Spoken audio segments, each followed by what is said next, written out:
Opening self.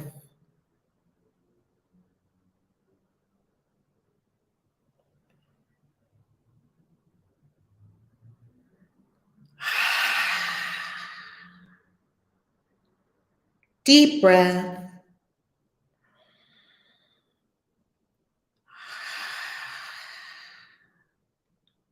Relax the shoulders.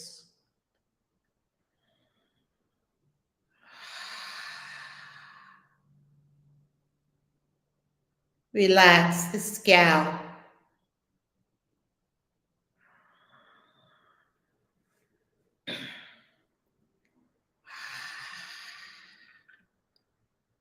Relax the brow.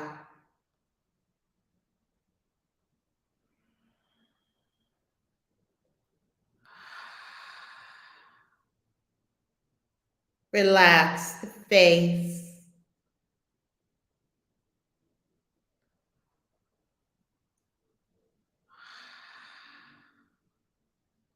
Relax the jaw.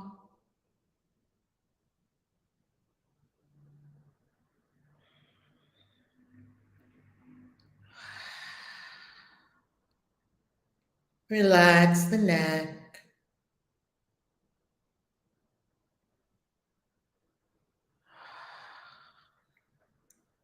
Relax the shoulders again, even more. Relax the arms.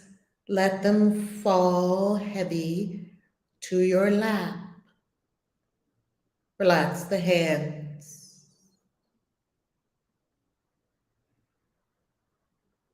Relax the tummy.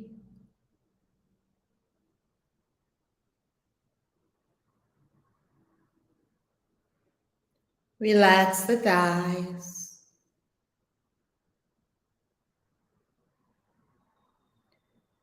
Relax the legs. Letting them be still and heavy. Relax the feet.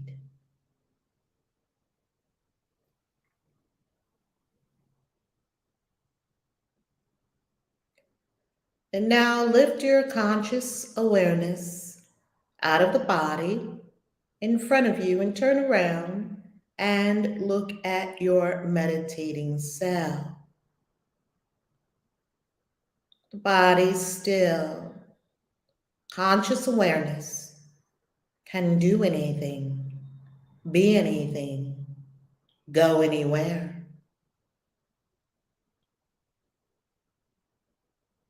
Becoming acutely aware, you are not the body. You have a body. You are not a body.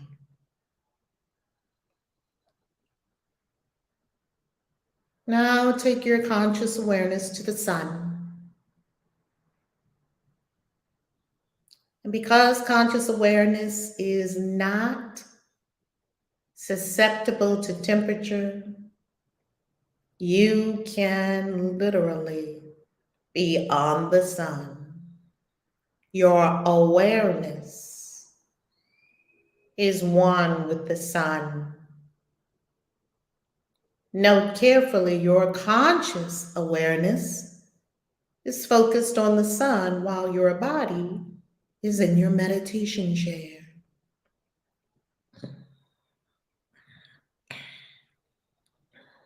Now take your conscious awareness to the moon, growing fuller and fuller to the full moon on Wednesday.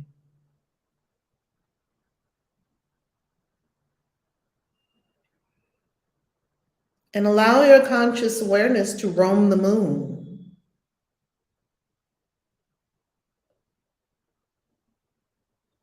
Taking note of the luminosity of the moon, gentle and cool, unlike the fiery heat and blazing light of the sun.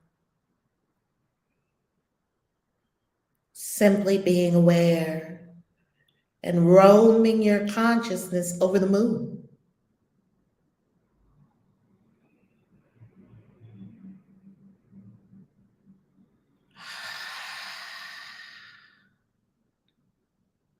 Now take your consciousness to Venus. No need to know where it is in your conscious mind. The consciousness knows where Venus is. It is one with all. Conscious awareness roaming Venus.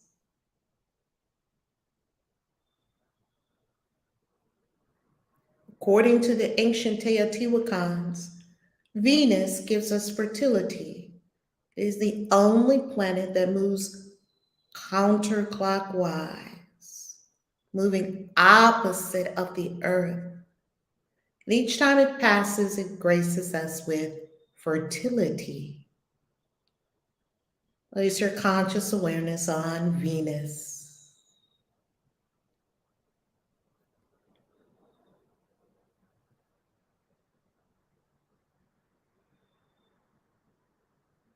Now place your conscious awareness on Orion. These three great stars in the sky, which the pyramids of Giza are mirroring and aligned with, as is the ancient city of Teotihuacan. Take your awareness to Orion.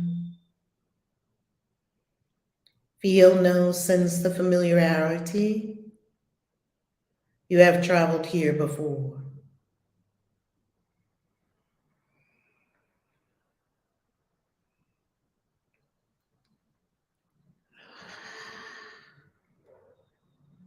Now place your awareness on Sirius. Know that consciousness is not bound by time and space. You can instantaneously be on Orion and then on Sirius, and even both.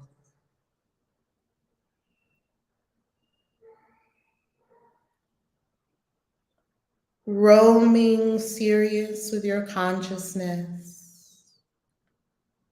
Great star, 20 times brighter than our sun. A great light. Sirius also you find to be familiar. You have traveled all the star systems. You are a star traveler. Your body is literally made of stardust, indicating none of us are from here. Everyone's an ET. We arose from the infinite field, and we have been everywhere in consciousness. Now take your attention to Pleiades and experience Pleiades in the Pleiadian star cluster and feel, sense familiarity.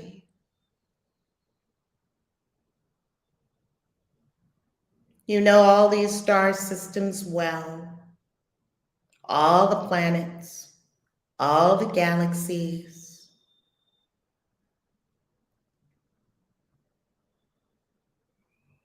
Now place your awareness on Arcturus.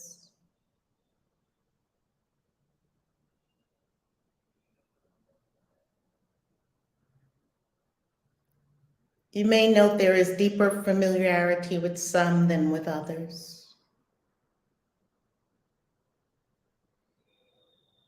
Roam Arcturus with your consciousness.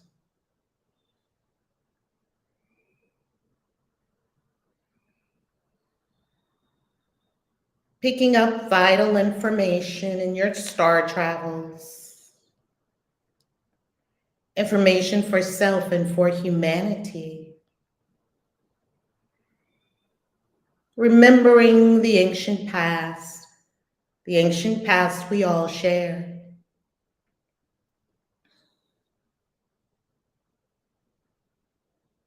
Now bring your awareness to the depths of the ocean, to Atlantis.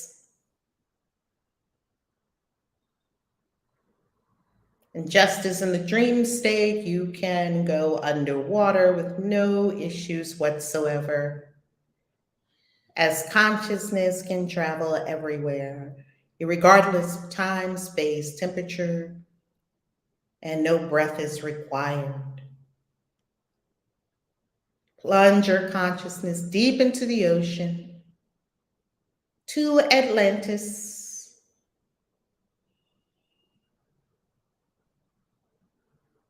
receiving profound information from this star system that now exists under the ocean.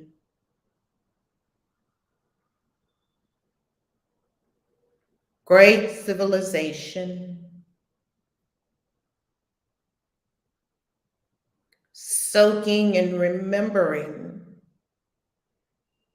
soaking in and remembering Atlantean wisdom.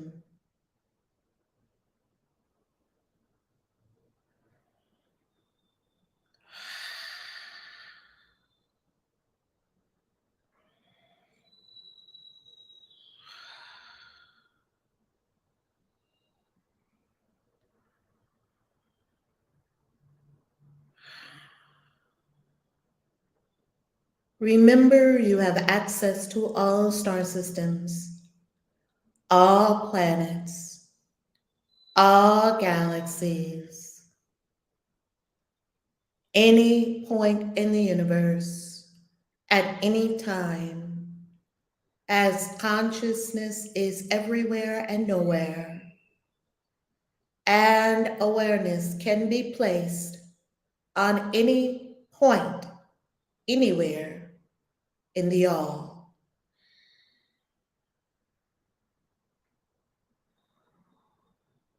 Now approach your body, still seated in the meditation chair as you enter several planets, star systems, and underwater.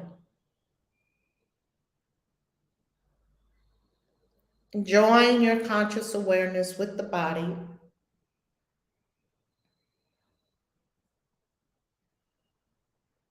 knowing that awareness is all, not localized to a body. Conscious awareness is the all. And each and all are pure consciousness, energy, and this can be proven to self at any time.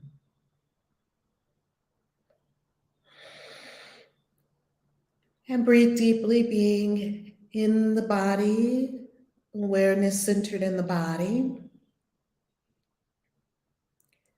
And as you move the stunt double around, or the communication device, or the body, or the avatar, as you move it around the planet gracefully, keeping it healthy, happy, just as you would your car, taking excellent care of your avatar, know that a great, vast, unnameable consciousness is the real you.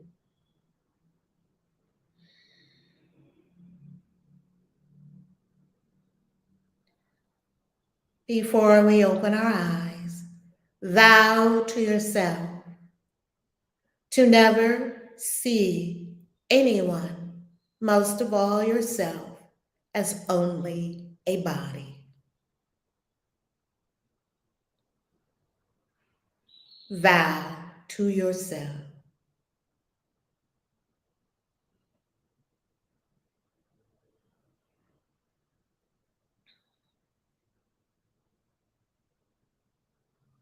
Breathing deeply.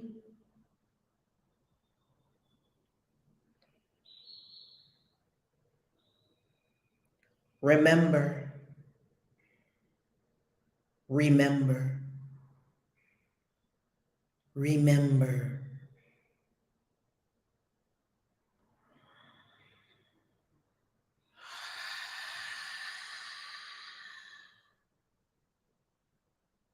A deep breath. As we prepare to open our eyes and engage A Course in Miracles, Lesson 46, congratulations. You've been here 46 days in a row. Your consciousness has vastly changed. Your life and your money has transformed. Your health and your relationship has transformed. You are new, newer and newer every moment. You are loved. You are adored. You are appreciated. You are valuable. Life itself could not exist without you. Remember, remember, remember. When you are ready, look down first. Drop your eyeballs down. And slowly open your lids. Raise your gaze slowly.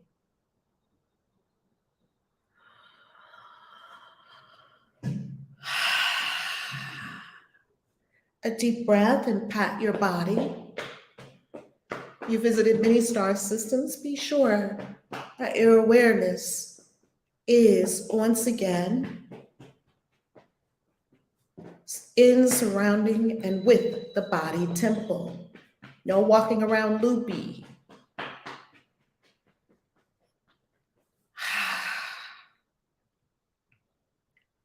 What a delicious day. It's almost the full moon. Did we see Mother Moon last night? Delicious. A Course in Miracles, Lesson 46. Congratulations, family. You are doing amazing. You're showing up every day, doing your lessons. How incredible is this? Miracles popping out all over your life, every spot. Miracles popping, popping, popping. How beautiful is that? Lesson 46. God is a love in which I forgive. Let's affirm it to ourselves. You believe it when you say it. God is the love in which I forgive. Again, because this is going to prime us for delicious forgiveness, just letting it all go. God is the love in which I forgive. God is the love in which I forgive. God is the love in which I forgive. God does not forgive because he has never condemned. Boom. God does not forgive because he has never condemned. Tell yourself, God does not forgive because he has never condemned. God does not forgive because God has never condemned. This may be counter to everything that you've learned growing up, especially if you grew up in a fundamentalist or a Christian experience. Maybe you learned otherwise. Now we can at least, even if we don't believe it, as the Course said in the beginning, you don't have to believe the ideas. Some of the ideas you may actively resist. Even if we find ourselves actively resisting the ideas, it's okay because we are here to make it scientific. We are here as masters, a master alchemists, magicians, wizards, witches, and warlocks, and magical beings. We are here to practice alchemy of the soul, magic. And so we need not believe anything. We're going to put it to use and test it. And we're going to perform our alchemical experiments and see what the results are. And there must be condemnation before forgiveness is necessary. If we never condemned, we would need forgiveness. Forgiveness is the great need of this world, but that is because it is a world of illusions. Therefore, we need forgiveness because it's a world of illusions. Those who forgive are thus releasing themselves from illusions, while those who withhold forgiveness are binding themselves to them. I'm not going to forgive that person because they didn't ask for an apology. They didn't apologize to me. I'm not forgiving that person because I've heard this over many years and I've heard it from my own mind. The unwillingness to forgive. Why? Because they hurt me and they should know better and they should suffer, just like I'm suffering. Not forgiving someone, if we go deep, deep, deep, deep down into the well, the dark well of the unconscious, we find there could be, possibly, some unforgiveness festering in there. No, they hurt me and I want them to be hurt. Maybe even some unforgiveness with revenge. I found all these in my consciousness, or no, they didn't apologize. They don't deserve my forgiveness. I wrote about these in the book, God is in Love with You. And in that chapter, in that book on the principle of forgiveness, many of these things come up in consciousness about why we do not want to forgive. Yet, why something in us, of course, the greater self has no need to forgive because the greater self, the true self, never condemned anyone for anything, least of all yourself. Yet, there is an aspect of mind that lives in the illusory world. And this aspect of mind that lives in the illusory world thinks that things happen to us and we're forgiving so that we can release ourselves from those illusions, or we're withholding forgiveness and we're binding ourselves to illusions. As you condemn only yourself, so do you forgive only yourself. Ooh, ooh, ooh, ooh. Again, as you condemn only yourself, so do you forgive only yourself. This is a radical change. Even if you weren't raised in Christianity or some kind of fundamentalist experience, you all, maybe we got the thought that, you know, your brother or your sister did something and you have to say sorry to your brother or sister, apologize. That wasn't nice. That was mean or cruel or whatever the case may be. People made you apologize. And that's a good thing because we want to acknowledge when we've done something that was unloving. Yeah. What we did not understand is that we were being condemned for the thing that we did. And the people that were condemning didn't know that you only condemn yourself, therefore you can only forgive yourself. You only condemn yourself, you only condemn yourself. When I first was presented with these ideas, they were quite shocking. As it says in the introduction to the course, it says some of the ideas you may find quite startling.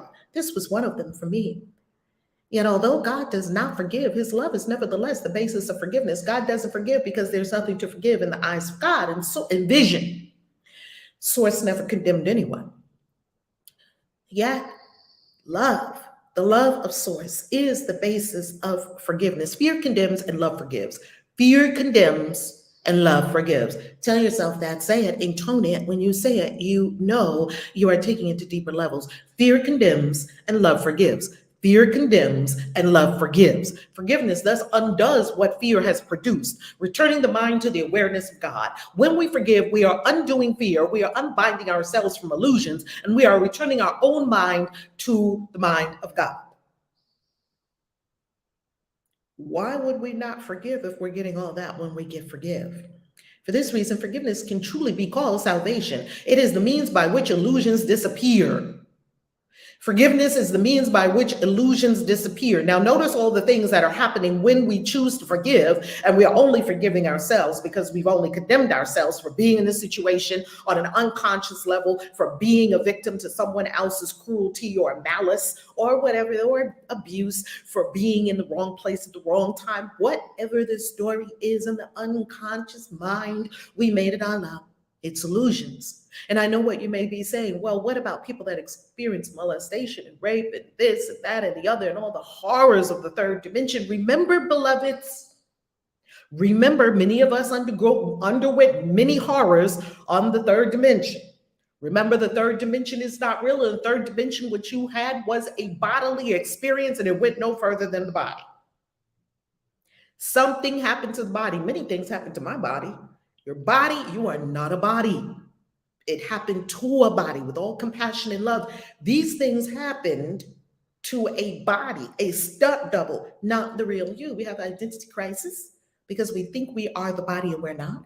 We are pure conscious infinite awareness, pure consciousness, energy. You can't hurt energy. Energy cannot be touched. It says it also in the Bible. I dwell in the secret place of the Most High, safe under the pinions of the Almighty. This is Psalm 91. It tells you the truth. No one ever heard the real you ever a day in you don't even live days in your real you infinite existence, where time is not an issue and all is one. We experience many, maybe hellacious, horrible abuses and insults, and that was all the body. The body endured those things. And aren't you still here? That means that now you can unburden yourself of the things the body experience. Christ said it. Do not fear those who can kill the body and cannot destroy the soul. There is an aspect of you that is untouchable, and the aspect of you that is untouchable is the real you.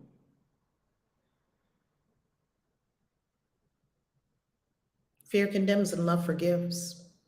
Forgiveness thus undoes what fear has produced, returning the mind to the awareness of God. I just had to say that again for myself. For this reason, forgiveness can truly be called salvation. It is the means by which illusions disappear. Today's exercises require at least 3 full 5-minute practice periods, and as many shorter ones as possible. As always, we will do the first of the 3 full 5-minute exercises together. Begin the longer practice periods by repeating today's idea to yourself as usual. God is the love. Not God has the love. God is the love in which I forgive. You live in an ocean of love. You exist in a pure love energy, pure life energy. And this love in which you exist, and which is your very being, as we know, we breathe and live and move and have our very existence, our very being in love. How delicious is that? Then we will be exercising from love. Begin the longer practice periods by repeating today's idea to yourself as usual. Close your eyes as you do so.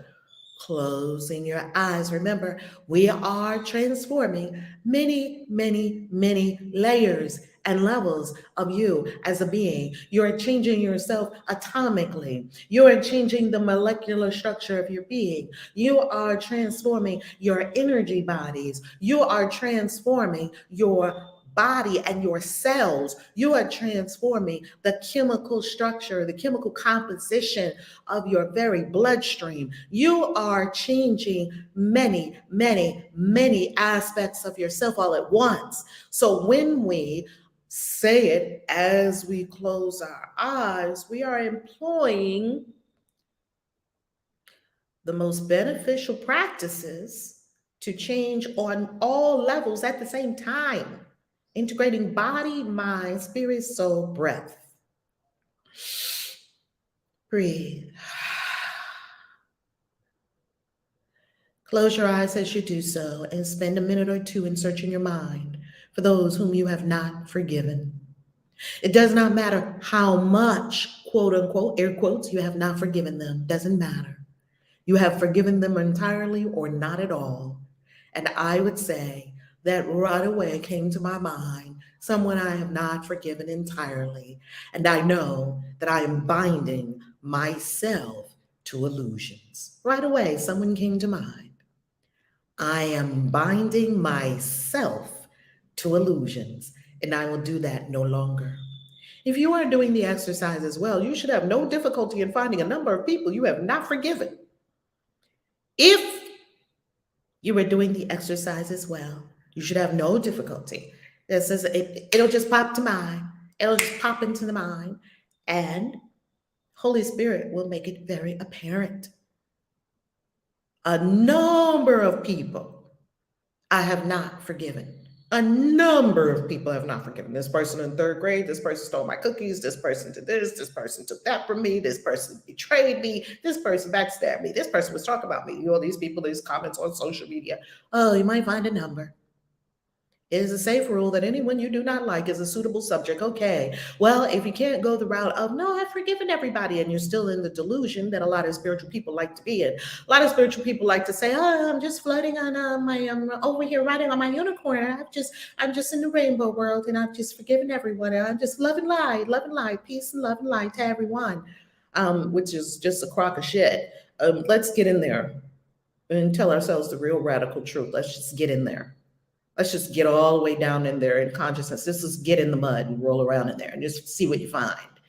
So, okay, if I want to act like I've forgiven everyone, fine, you can play that game. The course is ready for that game. Because the course said, well, guess what? How about anyone you don't like? Oh, well, I have a list. Especially in 2020 and 2021. I told you some of the people that I like, my mind likes to have little pet peeves with. And they're not even there. I'm having arguments with people that are not even there. They're all happening in the illusory mind. And I look at the mind and laugh and say, you're having an argument with someone who's not here. But that doesn't stop mind from wanting to play that game. So anybody you don't like, how's that? Anyone you don't like, mention each one by name and say, God is love in which I forgive you, Dr. Fauci. I told y'all many times he's my favorite one. I have poured so much love and ho'oponopono on it. Now Justin Trudeau, he's my next one. Okay, God is love in which I forgive you, Justin Trudeau. Anybody you don't like what they're doing, you don't like how they're showing up. Okay, I don't like you. Okay, Joe Biden. God is love in which I forgive you, Joe Biden. You don't like people you don't like? Okay, Trump. God is love in which I forgive you, Trump. Whomever. God is love in which I forgive you, Valerie, because I don't like what I'm doing. Do you see how the mind has so many pet peeves? It doesn't like a lot of people. And you are on the list. It doesn't like you either. The purpose of the first phase of today's practice periods is to put you in a position to forgive yourself. Boom. There it is. After you have applied the idea to all those who have come to mind, tell yourself, God is a love in which I forgive myself. Let's say it again. God is love in which I forgive myself. Again, God is love in which I forgive myself. And we'll understand what true forgiveness is. It is critical that we understand what true forgiveness is. And we will get from the course exactly what true forgiveness is momentarily. Then devote the remainder of the practice period to adding related ideas such as God is the love with which I love myself. God is the love with which I love myself. I will not bind myself to illusions because God's love is too great for that. God is love in which I am blessed. God is love in which I am successful. God is love in which I am wise. God is love in which I am peaceful. God is love in which I'm floating about the planet on my destiny, having the most amazing experiences ever.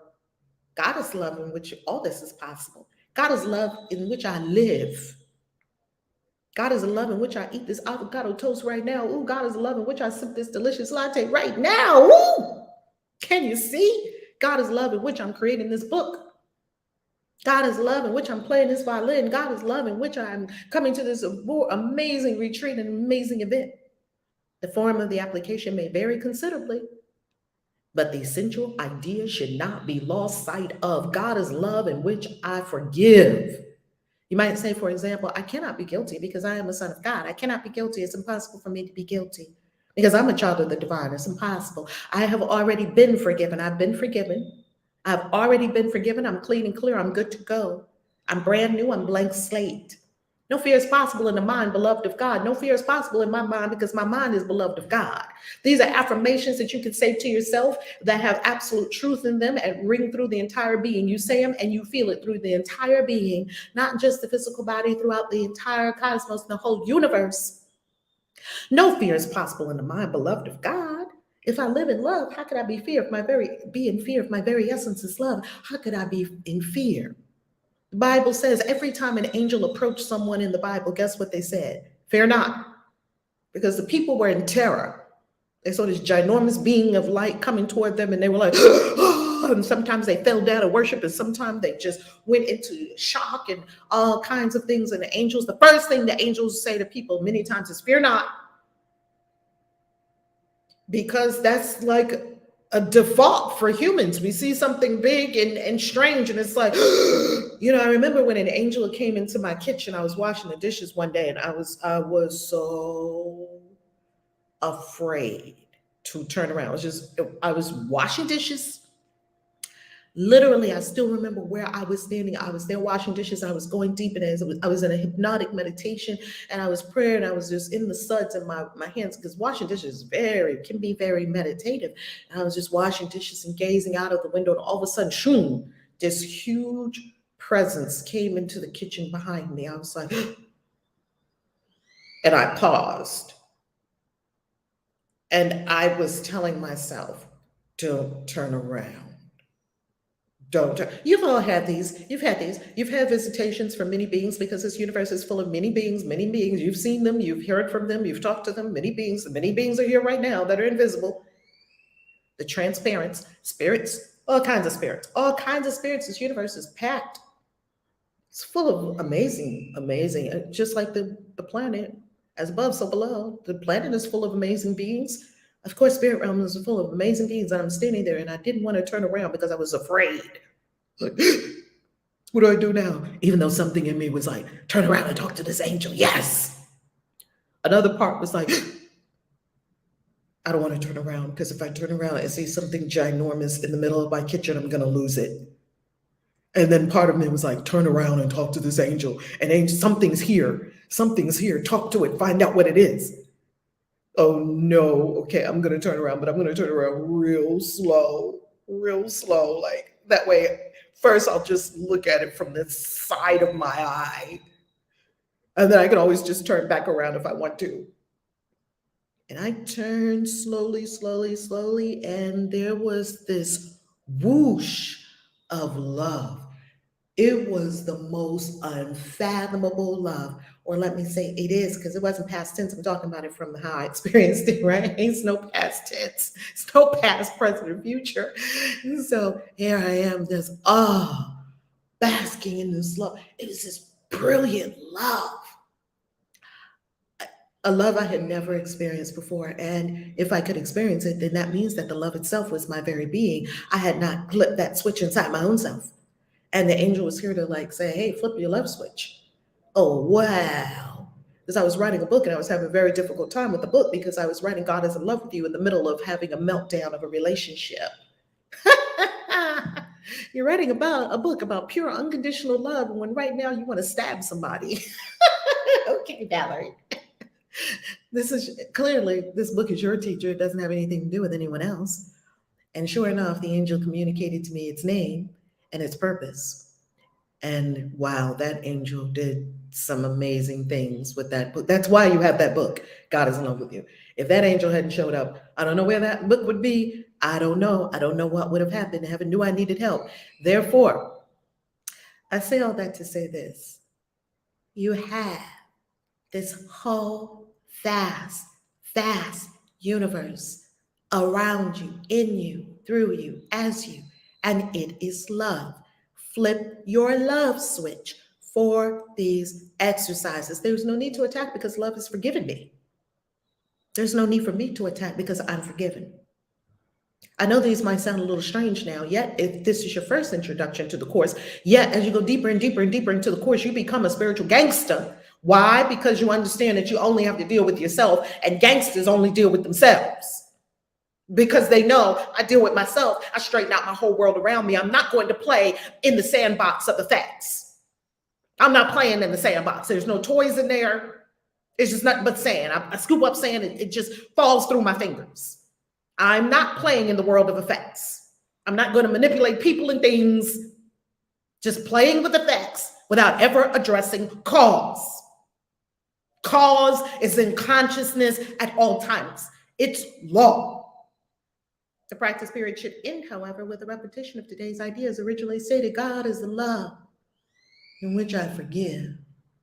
Let yourself be washed up in the love. Feel it. Let every pore of your being soak in love. Let your energetic bodies bask in love. 7 layers of your energetic body surrounding your physical body. Let all of it, your entire energy system, bask in this love. Be washed with it. The shorter practice periods today, may consist either of a repetition of the idea for today in the original or in a related form, as you prefer. So as we know, we have 3 long practice periods, which are 5 minutes each. 1 in the morning, which we always do together as part of our daily spiritual practice together. Beloved, I'm so proud of you. Yay, you're doing it, you're doing it, you're doing it. The whole universe is applauding you. You do it, you're doing it, you're doing it. You're changing yourself, and therefore you are changing the fabric of the entire cosmos. Never underestimate a tiny change in your own mind. It ripples through the entire cosmos. So we have our 3 practice periods, 1 in the morning, 1 during the day as readiness allows, when you're most ready, and 1 at night. Then we have shorter practice periods throughout the day. where we simply speak it to ourselves as you go into Whole Foods, as you go to the park to do yoga, as you go on your hike up the mountain, as you sit by the lake, as you go and walk by the river, as you get on a nice little ferry and go on the ocean. Whatever you're doing today, as you eat your avocado toast, as you drink your green smoothie, yay! Whatever you're doing today, you're going to have your shorter practice periods as you drink your green juice. God is love, in which I forgive. And you speak it over your green juice and then you drink it. And then you speak it over your water. Let me do it right now. Here's my water right now. God is love, in which I forgive. And then you drink it. God is love, in which I forgive. You can think of a million magical ways today that you can get this all through your entire system, just washing out anything that is unlike love. Be sure, however, to make more specific applications if they are needed. They will be needed at any time during the day when you become aware of any kind of negative reaction to anyone, present or not. In that event, tell them silently, God is the love in which I forgive you. So anytime during the day, if there is any negative reaction to anyone, including yourself, say silently, God is the love in which I forgive you. Silently to yourself, not to the person, well, I'm going to forgive you because I'm spiritually arrogant and I like to act like that. I like to act that because I know a few things. I think I'm better than you. I like to do that because deep down inside, I have a longing and a need to be important and to be recognized because I really don't think I'm important at all. So I'm going to act more important than I really am. I used to play a game. And if I'm not careful, I can play it at any moment. Yeah, no. God is love in which I forgive you. I'm telling myself, God is love in which I forgive you. Because I want to bind myself to illusions rather than be free. All right. We are going to begin our first exercise together. Here we go. 5 minutes.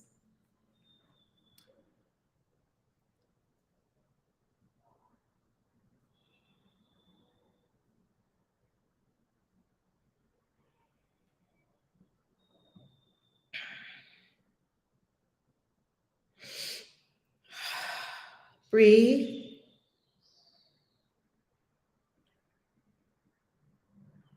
Time starts now. God is the love in which I forgive.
And those are our chimes. We conclude our first 5-minute practice period with a repetition of today's idea. God is the love in which I forgive. Before we open the floor today, we're going to go to what is forgiveness? What is forgiveness? What is forgiveness? What is forgiveness? And understanding what forgiveness is will help us know what we are doing. What is forgiveness? It says it in the first sentence here in the course under what is forgiveness. Forgiveness recognizes what you thought your brother did to you has not occurred. I'm going to say that again. Forgiveness recognizes, understands, knows what you thought your brother did to you has not occurred. It does not pardon sins and make them real. I'm going to forgive you what you did to me. It sees there was no sin. And in that view are all your sins forgiven. What is sin except a false idea about God's Son? Forgiveness merely sees its falsity and therefore lets it go. We're going to give you some examples so this can be very clear for all of us. What then is free to take its place is now the will of God. What takes the place of me holding on to grievances is now the will of God. You see, when I hold on to my grievances, it's taking up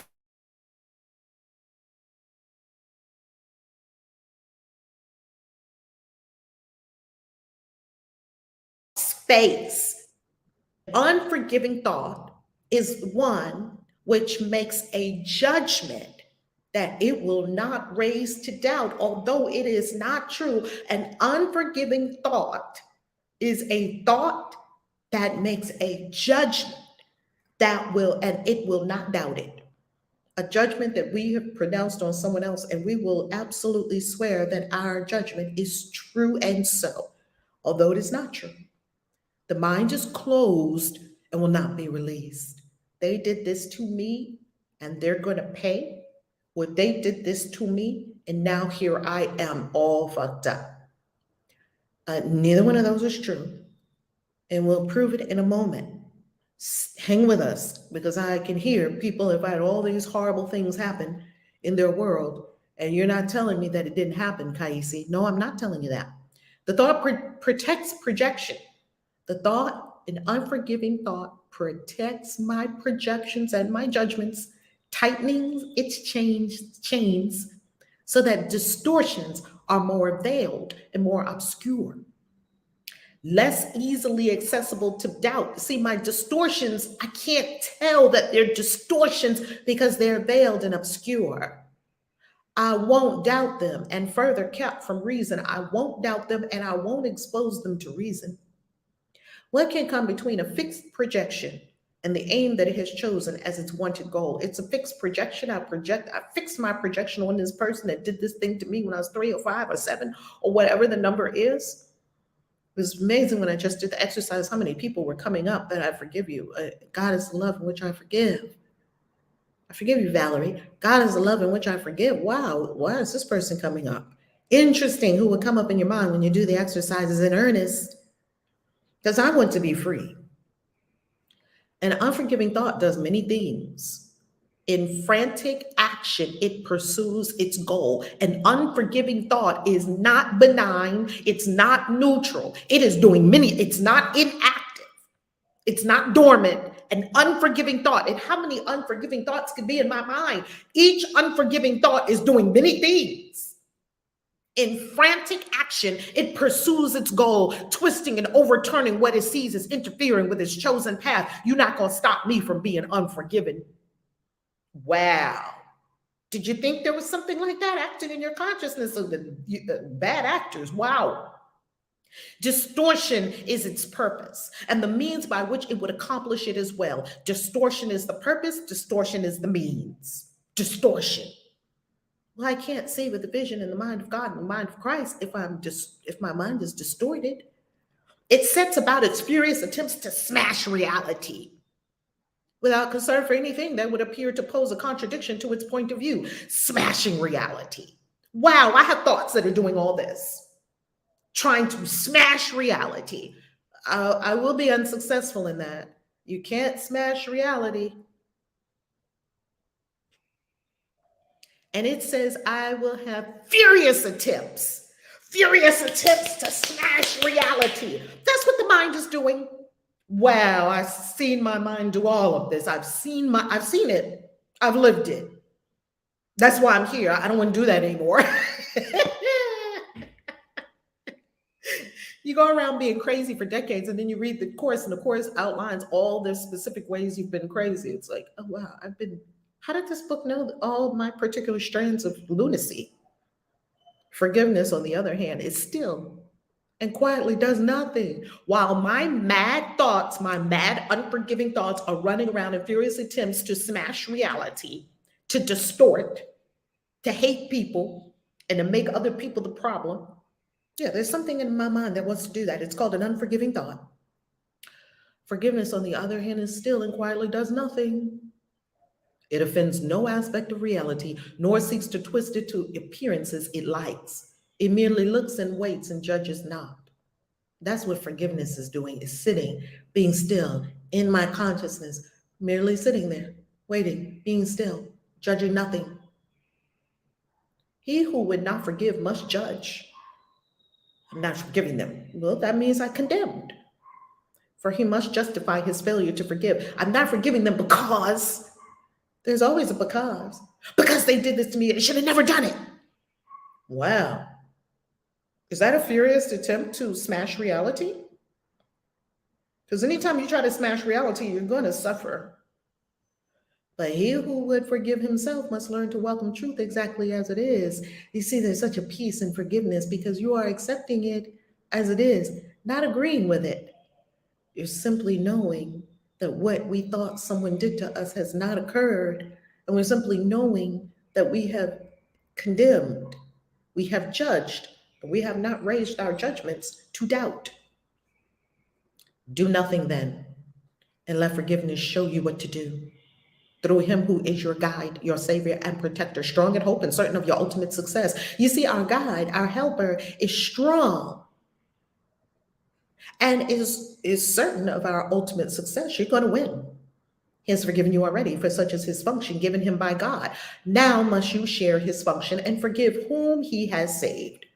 You see, just like God is offering you the olive branch, if you want it, God is offering that to everyone within. Now must you share his function and forgive whom he has saved. That means forgive everyone, because God never condemned anyone. Whose sinlessness he sees, can we see everyone's sinlessness, which is holiness? And we will only be able to see it if we can see our own sinlessness and our own holiness. My holiness is my salvation. Whose sinlessness he sees. Instead of seeing people sin, how about seeing their sinlessness? And whom he honors as the Son of God. How about honoring everyone as a child of the divine, just like honoring yourself as a child of the divine? So let's talk about this.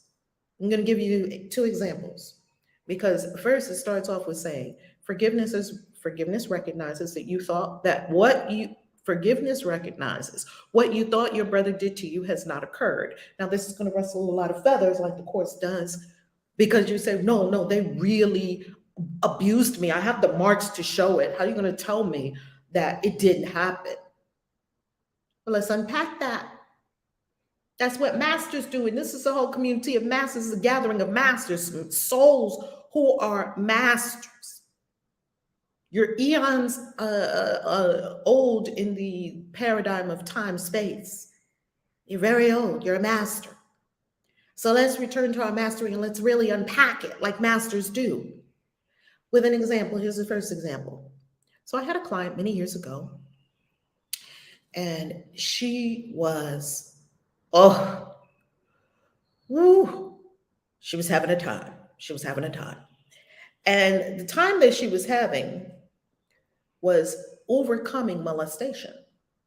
And not just one, it was a repeated molestation. It was an intentional molestation. It was an intentional, repeated molestation with lies and subterfuge.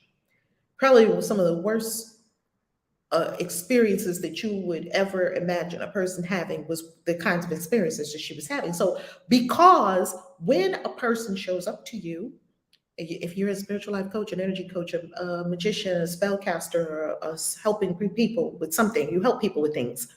Obviously, when they show up to you, you have the same thing. That's why this relationship, you're both going to heal it together. That's why they magnetize to you. Because though I was not molested in that exact same way, I did experience very similar kinds of experiences that, in other words, you have a shared memory. Dr. Hewlin Haleakala, thank you, Dr. Hewlin, in spirit realms. God rise his soul, bless his soul. Dr. Hewlin Haleakala, who really brought to millions and billions of people all over the globe the ancient Hawaiian healing modality of Ho'oponopono. Dr. Hewlin Haleakala made it very clear that if a person comes to you as in any capacity, a coach, a healer, a Reiki master, energy healer, any capacity, a therapist, a spiritual life coach such as myself, or a coach, you have a shared memory. You have a shared memory. That's how you can heal it. Because you're going to do Ho'oponopono on your own self as the healer. Most healers don't recognize that the people that show up in front of them are just showing me what's in me. That's what we don't realize. And so when your client comes to you, you look at your client and you say, aha, look at this version of myself.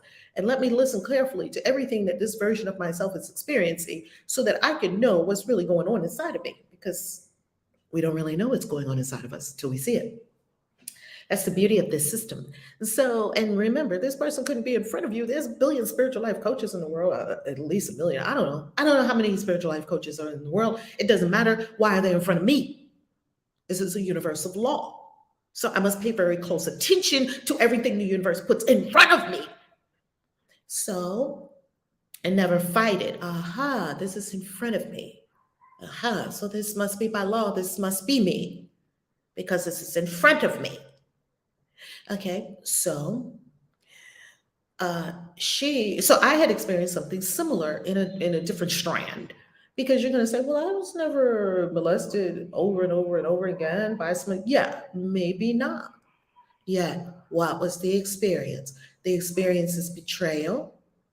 The experience is abandonment, because I'll tell you the rest of the story so you can see all of the strands. Oh, well, betrayed? Yeah, I've been betrayed 50 million times.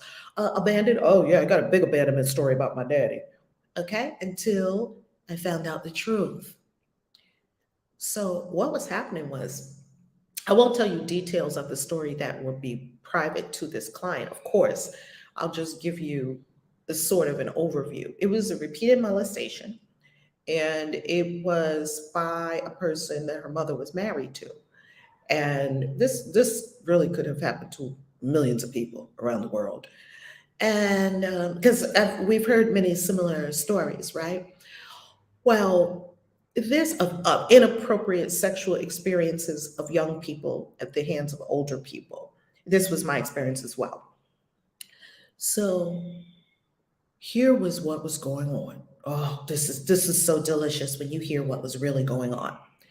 So on the story level, this person was having sex with this person regularly, on the regular, and trying to hide it from his wife, who was the mother of the child. She was a teenager at this point, probably about 13 or so.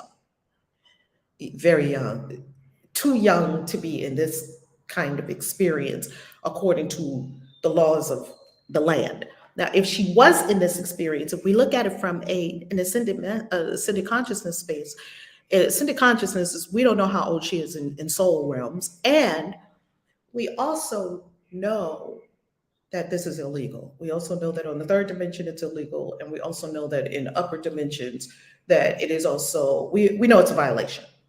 Okay, so everyone knows that. And you know that it's a violation because the person that is happening, that is on the receiving end of violation, is having these untoward experiences. And the person that is on the giving end of the violation is also having some kind of experiences in consciousness that maybe we would call a mental illness or whatever we would call it.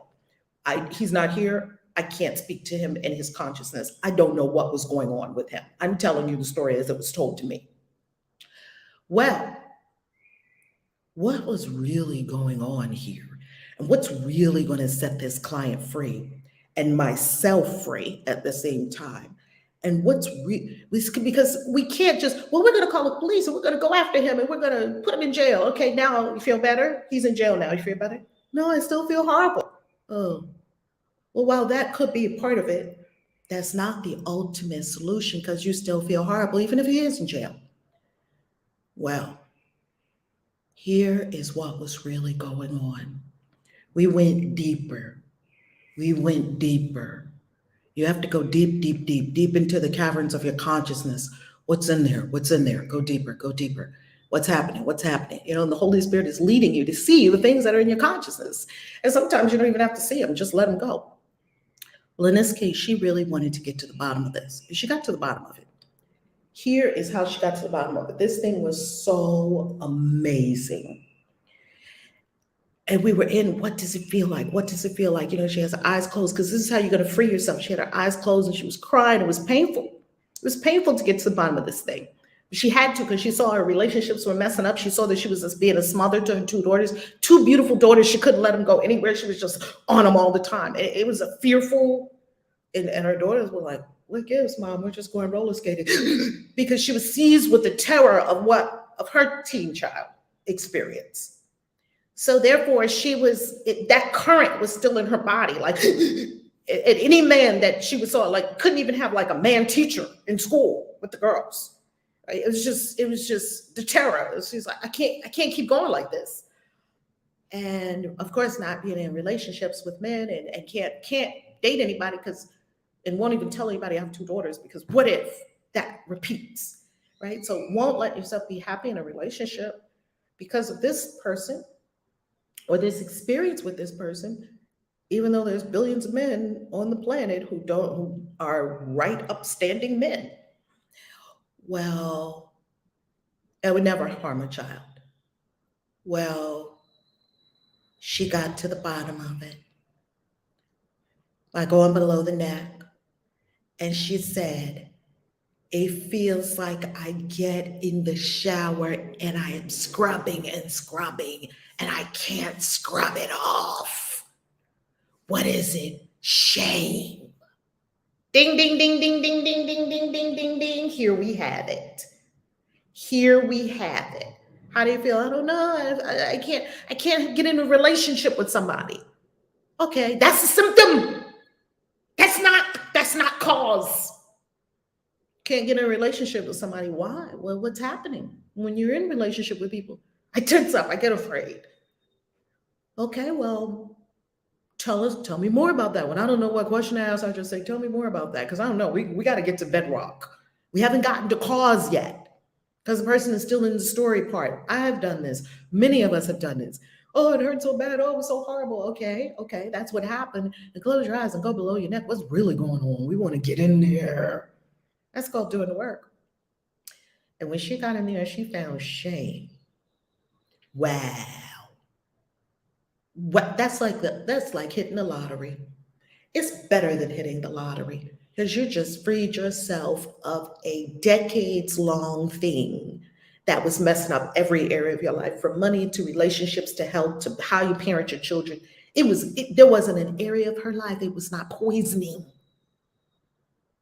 And what did I see? And I was like, wow, I have shame. Ding, ding, ding, ding, ding, ding, ding. That's why she came to me as a coach, because I need to get rid of shame and she needs to get rid of shame. Maybe we're both ready to see our shame now. So what does it look like? Oh, I went to your website and somehow you popped up. I was looking for a spiritual life coach and somehow you popped up. Or I saw your YouTube channel and somehow it popped up. How did you pop up? I was watching something else and I saw you on the right hand side. I clicked on your video and here I am. Wow, here you are. So what are we talking about, beloved?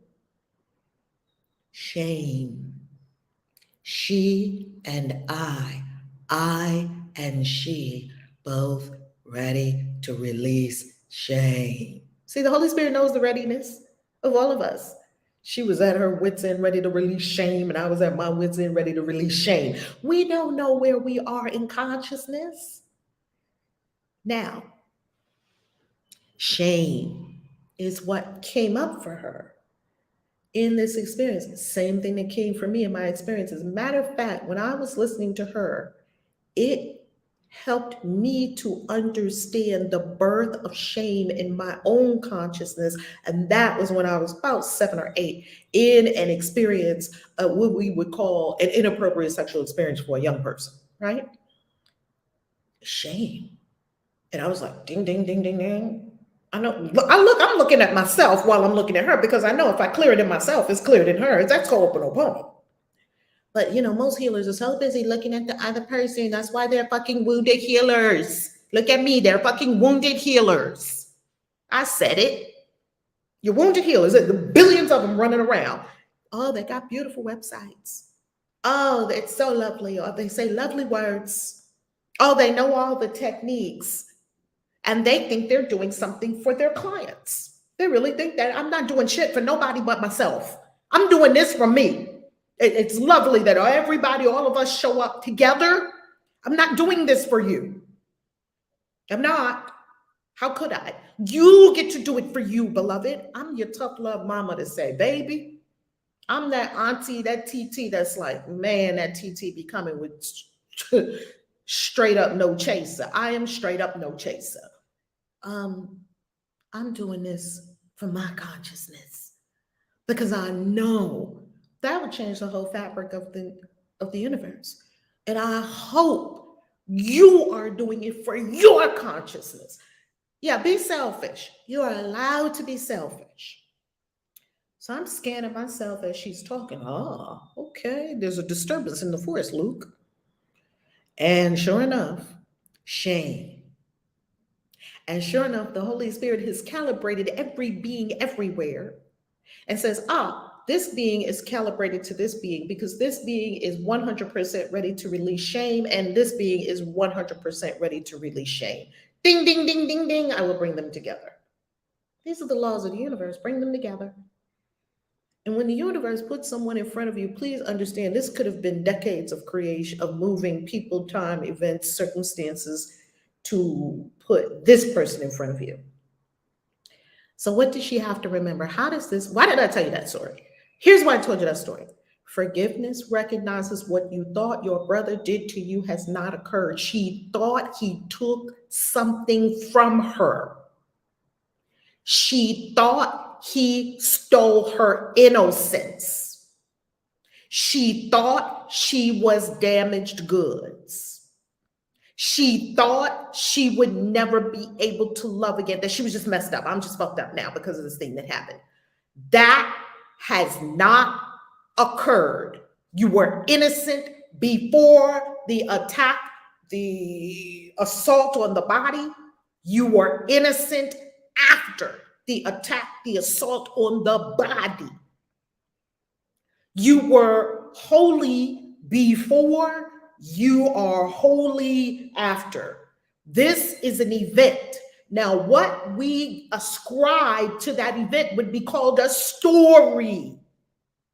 All the layers of, why did it happen to me? Oh my God, I'm just so terrible. It didn't happen to them. And then, do you see, here goes the mind layering things on an event, a story. Oh, I'm never going to be right again. That's how people sit in groups, support groups for 20 years after being raped or molested or betrayed or abused or growing up with alcoholic parents.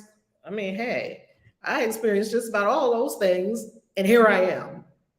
Because I realized that what I had made up about those things had not occurred. Did that person steal anything from me? Nothing. Did that person take anything from me? Nothing. Did that person change my essential nature of divinity? Not at all. Your divinity is untouchable. It's untouchable. It would be impossible for someone to touch your holiness, your divinity, your innocence. It's impossible. It cannot happen. It's an impossibility. It can't happen. Like you're standing here and somebody just came up and slapped your face. They didn't touch your nobility, your divinity, your holiness. Didn't touch it. It's untouchable. That's how Christ said, you can't kill me, but I can give up this life, but you can't kill me. Be clear. He was clear. He was clear on what people could do and not do to him if I let you do something to me, to this body. And look, you're going to do it to the body and watch. It's a resurrection story, just like Osiris. Look, watch this body get all beaten up. Pardon me. Abused. Pardon me, water. The body needs water. Hold on.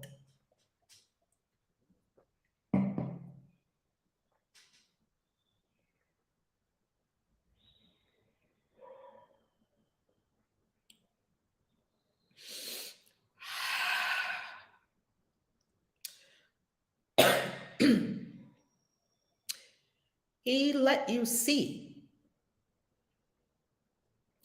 that the body got beat up.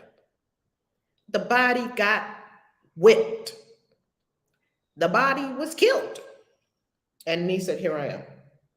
Do you see how that works? I gave you a demonstration of how that works. We have it in our stories, in our holy books.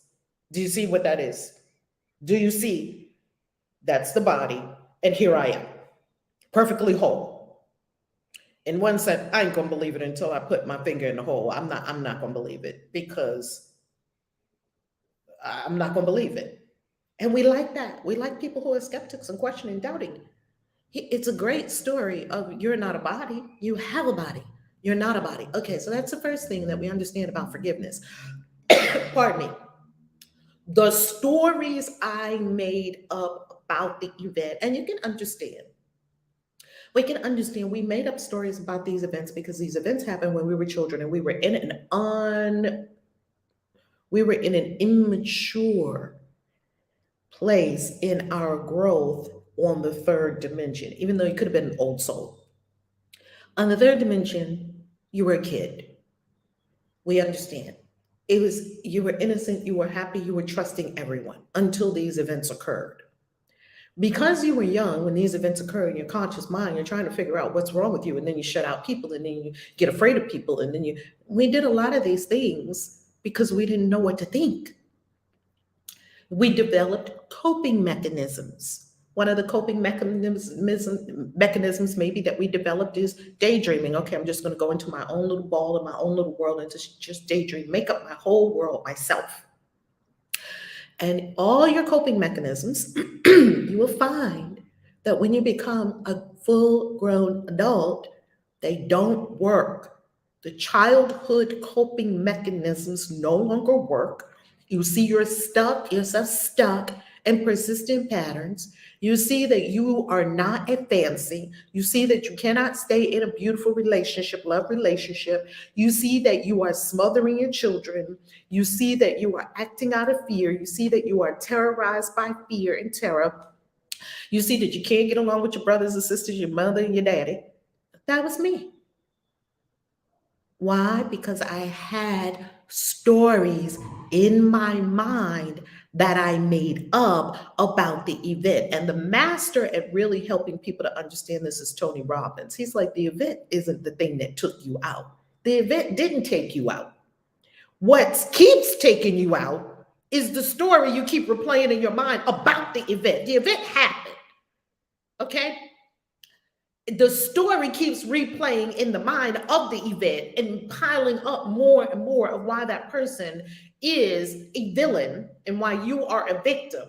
And that story is perpetuated and reverberating and echoing through your whole entire life. How can you be successful? How can you build an empire? How can you live your destiny? How can you be in loving, wonderful relationships? How can you travel the globe and have all your dreams come true? Carrying around all this stuff. Let it go. So that's the first story for us to understand forgiveness. If you don't understand anything from all 365 days of this curriculum, please understand forgiveness. It'll set you free. Like, wow. Maybe I can give up my whole story about me being unlovable, about, oh my goodness, this thing is making me so afraid, about, oh, that should have never happened to me. Oh, I was such a victim. Oh, I was so dumb. Why did I do that? If I hadn't done that, if I had just gone left that day instead of right, it wouldn't have happened. Give up all of it. Give up all of that, right?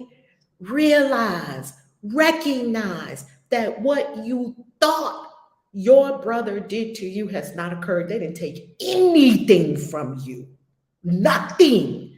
You were whole before, you are whole right now. So, what forgiveness also does is it doesn't say, well, I forgive you. You did something really bad. I'm going to forgive you. No, it doesn't see sin at all. What is sin? Sin, as we call it, self inflicting nonsense, is a false idea about God's son, God's child, the children of the divine.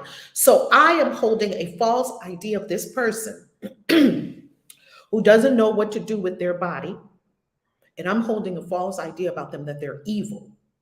So if I see them as essentially evil, I don't see them as this is a child of God whose mind has gone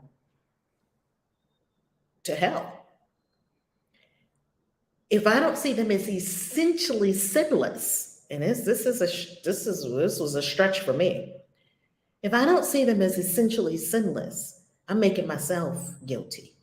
You see, if I see my own sinlessness, I see the sinlessness of everyone. And then I begin to understand what the Course says, that everything is love or a call for love. That the people who abuse have been abused. They're abusers. Only abused people abuse. Only hurt people hurt. Only damaged people damage. That's it. They never addressed their horrors of their experience, which is why they're now out perpetrating, repeating the cycle with no conscious awareness. Now, what Dr. G, I'm going to add another layer to it, because masters like to look at things from many perspectives. Dr. Jiwa Lee would say this if she were here. And by the way, she'll be with us next week on 222. 1 week from today. 1 week from today is quantum manifestation. Ticket sales close, registration closes on Friday. So you got to be registered before Friday. And so many amazing people are coming to this event. So many amazing people. My goodness. Pardon my exuberance. Okay. Dr. Jiwa Lee would say this. Well, you were abusing and raping and murdering people in another life, and it came around. Because what we know about law of polarity is that you cannot heal something until you've been on both ends of it. So at one lifetime, you were dishing out abuse. Now in this lifetime, you're getting abused. Do you see? It's all a drama that none of it's real. It's a big old drama because your real self is standing here, eternal and everlasting, and your stunt double. It's like Will Smith doing a movie. Well, I think he does a lot of his own stunts, but it's like Will Smith doing a movie. And when it gets too dangerous, he steps out as somebody that's like Will Smith goes in. That's what you have. You have a stunt double. It's called the body, the personality. It's an avatar. Oh, my avatar just got beat up. I didn't get beat up. Oh, the avatar just got raped. You didn't get raped. You didn't get molested. You didn't get abused, abandoned, stabbed in the back, betrayed. Do this work long enough, you'll hear every manner of horrors that humans like to heap on each other. We like to do things like kill people, this, that, the other, stab people. We like to do all of that. This is a planet of horrors. If you come into the third dimension, you understand that you're coming into a world of joy and suffering. This is the only school that's like this. So strong, sturdy souls come to this school. But you got to know that that's not the real you. And you can tell it's not the real you because even a lot of rape victims say that, or I don't want to say victims. Thank you, Holy Spirit, for correcting my wordology. You're not a victim. It's people who experience rape. It's horrible. Some of them say that they could leave their body and see because it was too much going on, that they could actually take their awareness out of their body, like you did today. You took your awareness to sun, to the moon. Take your awareness out of the body and they could look at themselves. How could you do that if you're a body? You would have to know that you're not a body. And you can see, if you can see something happening to the body, then you must know you're not the body. The floor is open. That's all I have to say about that.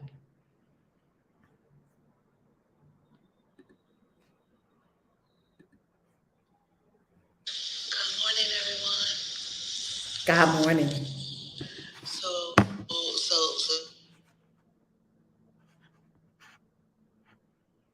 anyone, like, I had this list, and this list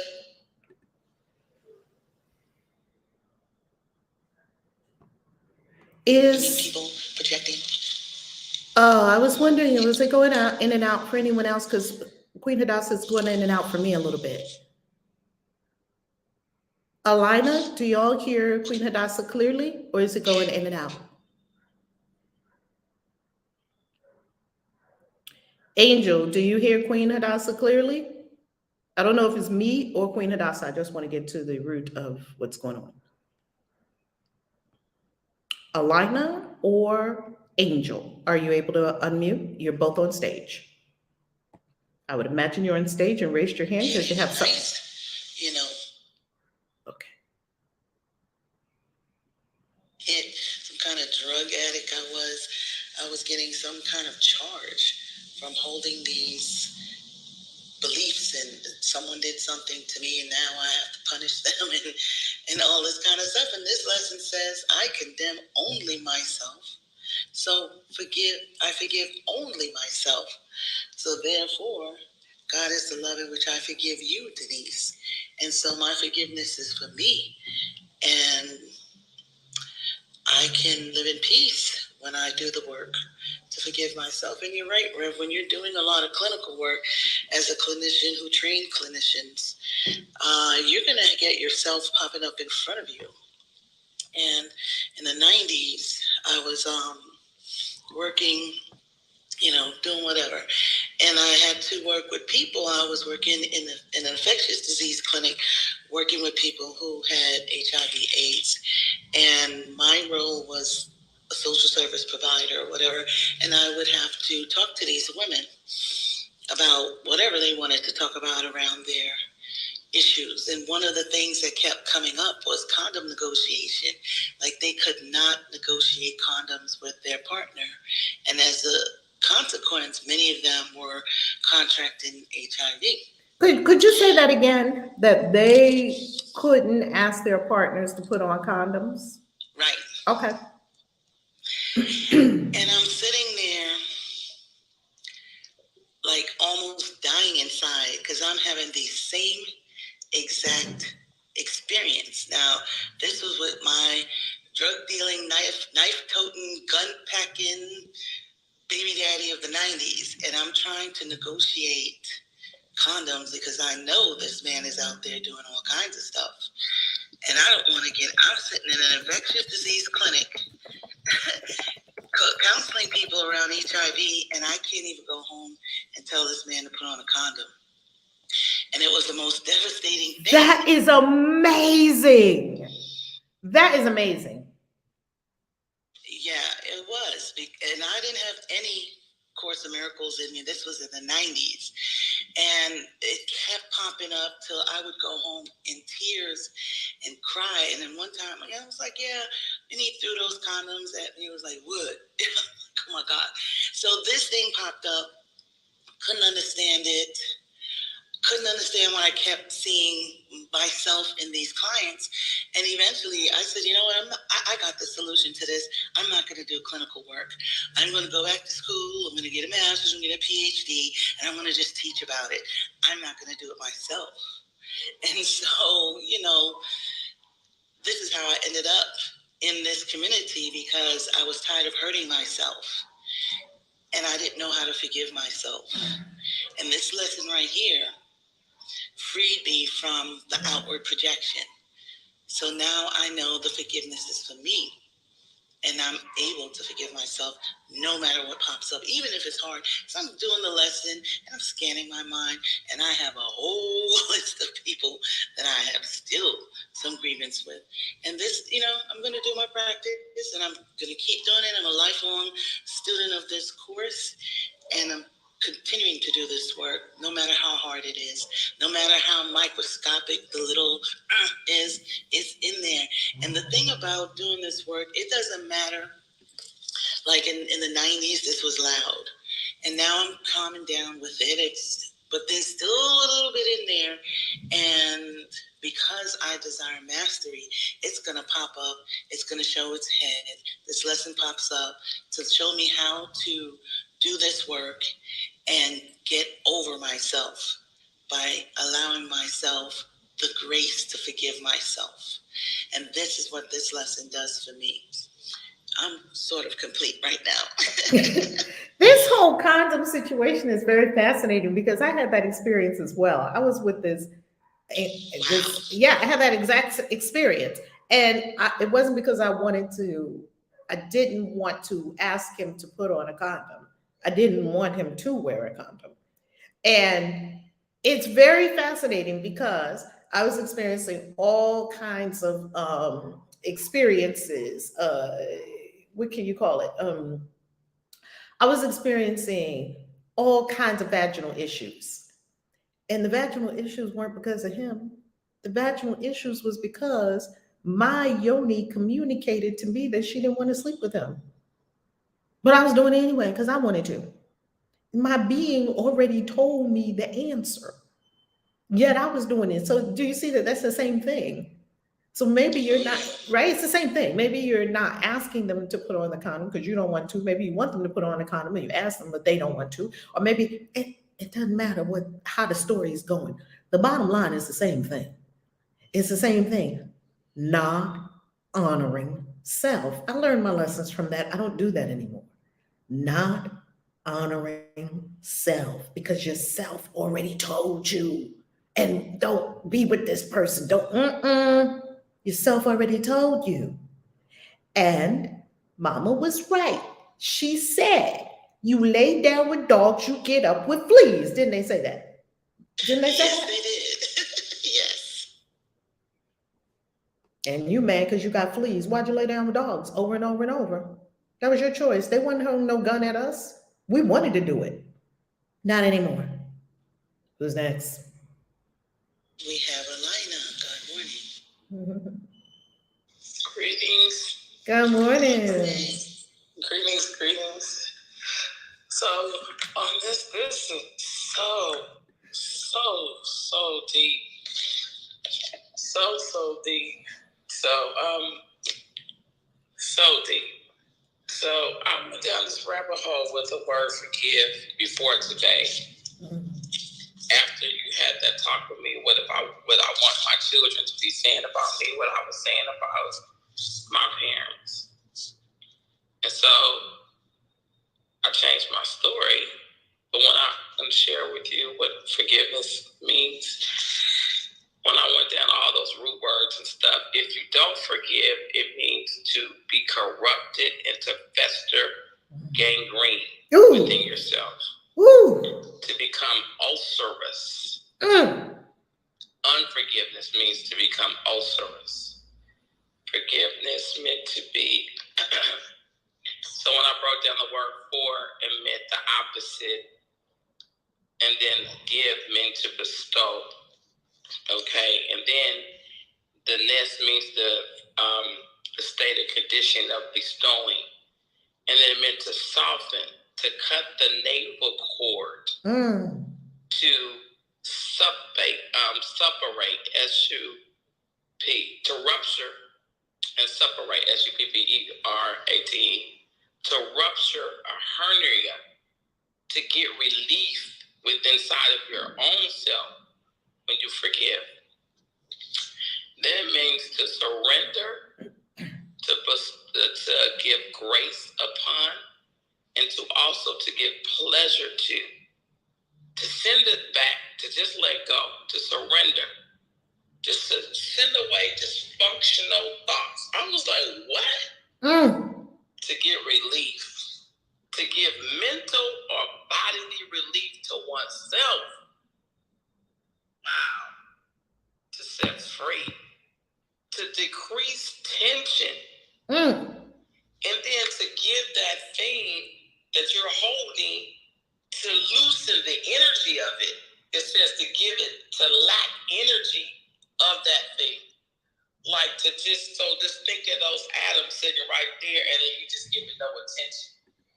And it just becomes neglected cells, so it can't grow and fester. Oh, this is so emotional for me. And then after you've done all of that, you become unresponsive. People talk, I just respond, I respond to everything. Well, you are responsive when you're in forgiveness. And then it leads to fixed and soft gentleness. You just be still.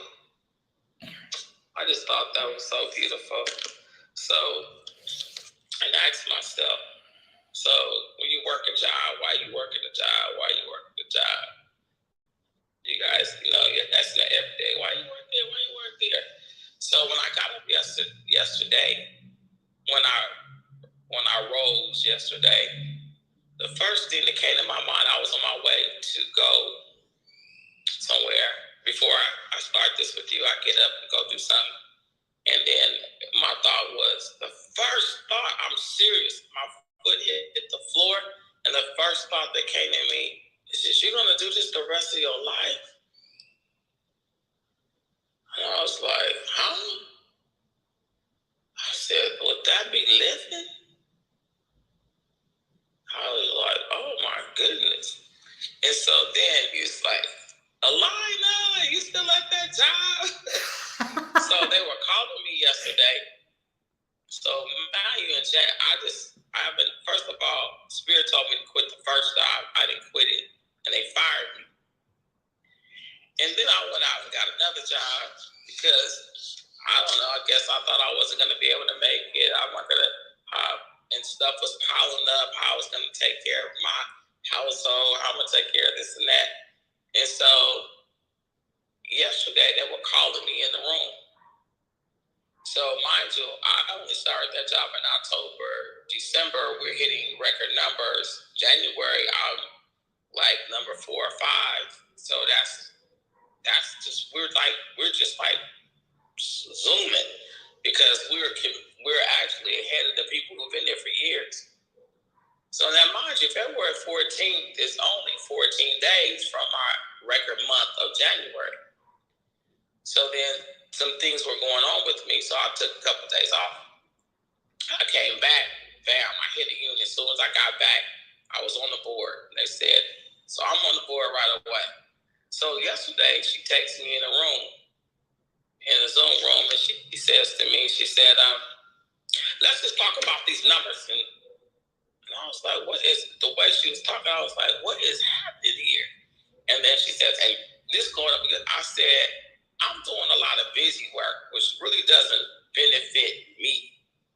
And we're talking about the stat. So if I do this to get the stat, even though I know a person is not qualified, but I'm doing that just to make the stats look good. But it's taken away from from my core. And then I really can't talk to the people. So I was telling her how I was feeling. She was like, so you need to do this, you need to do this, you need to do that. And if you don't have certain things by Friday, then it's going to be a different conversation. I was like, are you, so my job is in jeopardy already? She said, yeah. I said, fuck that shit. I quit. I signed out. Ding, ding, ding, ding, ding, ding, like ding. Fool in the game. I unplugged all them damn phones and everything. I said, come get, where do I send this shit to? And then they said, okay, we're going to send you a UPS label. I said, okay. I said, everybody, to my friends that was there, I said, it's been plum, please, a pleasure, brother, privilege to talk to you. If y'all want to know what happened to me, I fucking quit. Fuck that shit. I love that shit. I love it. Ding, ding, ding, ding, ding, ding, ding, ding, ding, ding. Congratulations. Come on now. So, Now, I have a question. yes. During the conversation, was there awareness that this lady is talking to me like this because this is how I talk to my soul? I disrespect my soul by being at this job. That's why I'm being disrespected. So I caused this loop. Just look at the lady. I see how I caused this conversation. Okay. Was there awareness in the moment? Yeah, I wasn't mad at her. Yeah, good. I was Good. saying to myself, I'm gonna always have problems because this is what Spirit didn't even tell me to do this. Remember, I was supposed to quit. Then I said I'm gonna quit this job by March. That's what I was saying on the last job. They fired my ass in August. The Spirit kept telling me in 2021, 2019, and 2020, it's time to go. It's time to go. Where I'm gonna go. What I'm gonna do. How I'm gonna live. That's what I kept saying. And it's time to go. A little small voice. It's, oh my goodness. I'll be on my way to work. I said, oh my goodness, I love it here. Why do I have to leave? And what am I gonna do? What am I gonna do now? And then yesterday. Wait a minute. I have a question. A powerful being such as yourself, who gets on clubhouse rooms and breaks down the meaning of words, who has power, power. Where am I going to go? What am I going to do? Yeah. Okay. I mean, I'm being. Okay, I can appreciate that. Yeah, it's honesty. Yeah. Yeah, I'm being transparent. That's how I feel. So like, oh, what am I gonna do? And then when I went to the first thought that hit my floor was, I'm gonna do this, or I'm gonna continue to do this. Then I thought about when I had the stroke. I did have one, but I look normal now, but it took like 3 days for me to come back to normal. But I remember when I was in Cali and I was coming back to Texas, and I was supposed to leave, and I was coming back, Spirit was like, are you just gonna do this back? I asked me the same question. How long are you gonna do this? Like I was going there and coming back, going somewhere and coming back to Spirit. And I was, how long are you gonna do this? I was like, what? How long am I gonna do it? And then as soon as I hear that voice, like I get tense and scared. Like, oh, what you mean? How long am I gonna do this? What else am I gonna do? You know, I would say that stuff. And then something happened to where I was able to come to Texas. And I remember when I came here, the lady said, I was just trying to feel my way. The lady's like, well, if you want to live here, you need to have a job, And I had the money, but they kept on saying you still need the income. That was, you had no income. So that's not their fault that I wouldn't got a job. So I just got a little something. Then I got that place. But after I got the place, I went to, I got the place, and then I went to another place. Another position. And I remember my soul was saying, it was TD Ameritrade. And it was really very interesting. We was in training, we was doing the different things. The Spirit kept on saying, no. What am I do? I kept on saying, what am I do? Every time I was hearing that, I would get so afraid. So the question I have, Alana, is that it would appear that in your conversation with Spirit, because what I do is I look at the conversations I'm having with Spirit. Yes, in the conversation that you have with Spirit, you hear clearly because you have clear audience for sure. You are extremely clear audience, and you're like a scribe of the gods. You have a little bit of Thoth energy, which is it is the exact scribing as you hear it, and the words are profound. What it sounds like when you're conversing with Spirit, it sounds like you say, show me your hand first, universe, before I move. Like what am I going to do? Yes. Yeah. It's like, show me your hand first, universe, but the universe never shows us its hand first. That's why it's called faith. You must leap off the cliff and let it catch you. Yes. And then I stroked out my friend right there. She's at the bottom, her name is Sharifa. She called me. I remember Sharifa. She was speaking the other morning. Yes. Oh, beautiful. So you had a stroke right there. Yeah, that's her. She spoke these words. Let me ask you a question about the stroke. So you had a stroke. Mm-hmm. What was your turmoil doing what I wasn't supposed to do, I stroked out. Right there. Question. What was your age and earth years when you had the stroke? Let me see. I'm 58 now, so 54. Very young. Very young to be having 53. experience. 53. I was 53.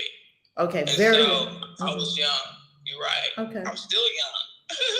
Well, of Anyway, course, yeah. In any way, I remember I was standing there on that floor and my eyes went back in my head and I drove myself home. That was then I couldn't see. Then the room was moving at my apartment. I heard the spirit say, "Put your head down." I put my head down, I breathed. I pushed 911 and they asked me where I was at and I couldn't remember. That's when I knew I was in trouble. And so when I called Sharifa, I call her because she's a nurse. She's an RN. She doesn't do it anymore. She left that job. So, and she was speaking life over me because they wanted me to do certain things, and medically I didn't want to do it. And she was telling me to go with my spirit. And so she sent me a recording of her just speaking life over me and I played it over and over and over. And then my face started to lift up. Like my face was hanging. I can't explain it. You know, you like twist it when you have a stroke and it just began to just come back. And so I didn't get the medicine they wanted me to get. I didn't do any of that stuff because Spirit was telling me not to do it. And then I went, I remember saying, I would never doubt anything. That's what I said when I left out of there, because who stays in the hospital for 3 days and don't get no medicine? I didn't even let them put IV in me. But they just kept testing me to see if the clocks were passing through, and they were leaving. They were leaving me. And so then I went home to my place, and I didn't work for a while. I didn't work for a long time. And then something happened in my mind, and my bills was being paid, but I didn't never know where it was coming from. It was just like people, like one day I was sitting down, Sharifa just boom, sent me some money out the clear blue sky. Then my daughter's father was just boom, sending me stuff. And then I look up and the rent is paid. And then that's how it was living. Then I was doing women's classes. And I don't know why I didn't continue with that. That was exactly the question. What was the thought that said, and I know we've had this conversation before, what was the thought that said I have to go back and get a job after you saw all the miracles? Like, you know, the Israelites were in the wilderness according to the stories, and they saw all the miracles, and they said, we want to go back to Egypt, according to that way of telling the story, right? They saw all the miracles. It's so So what was the thought?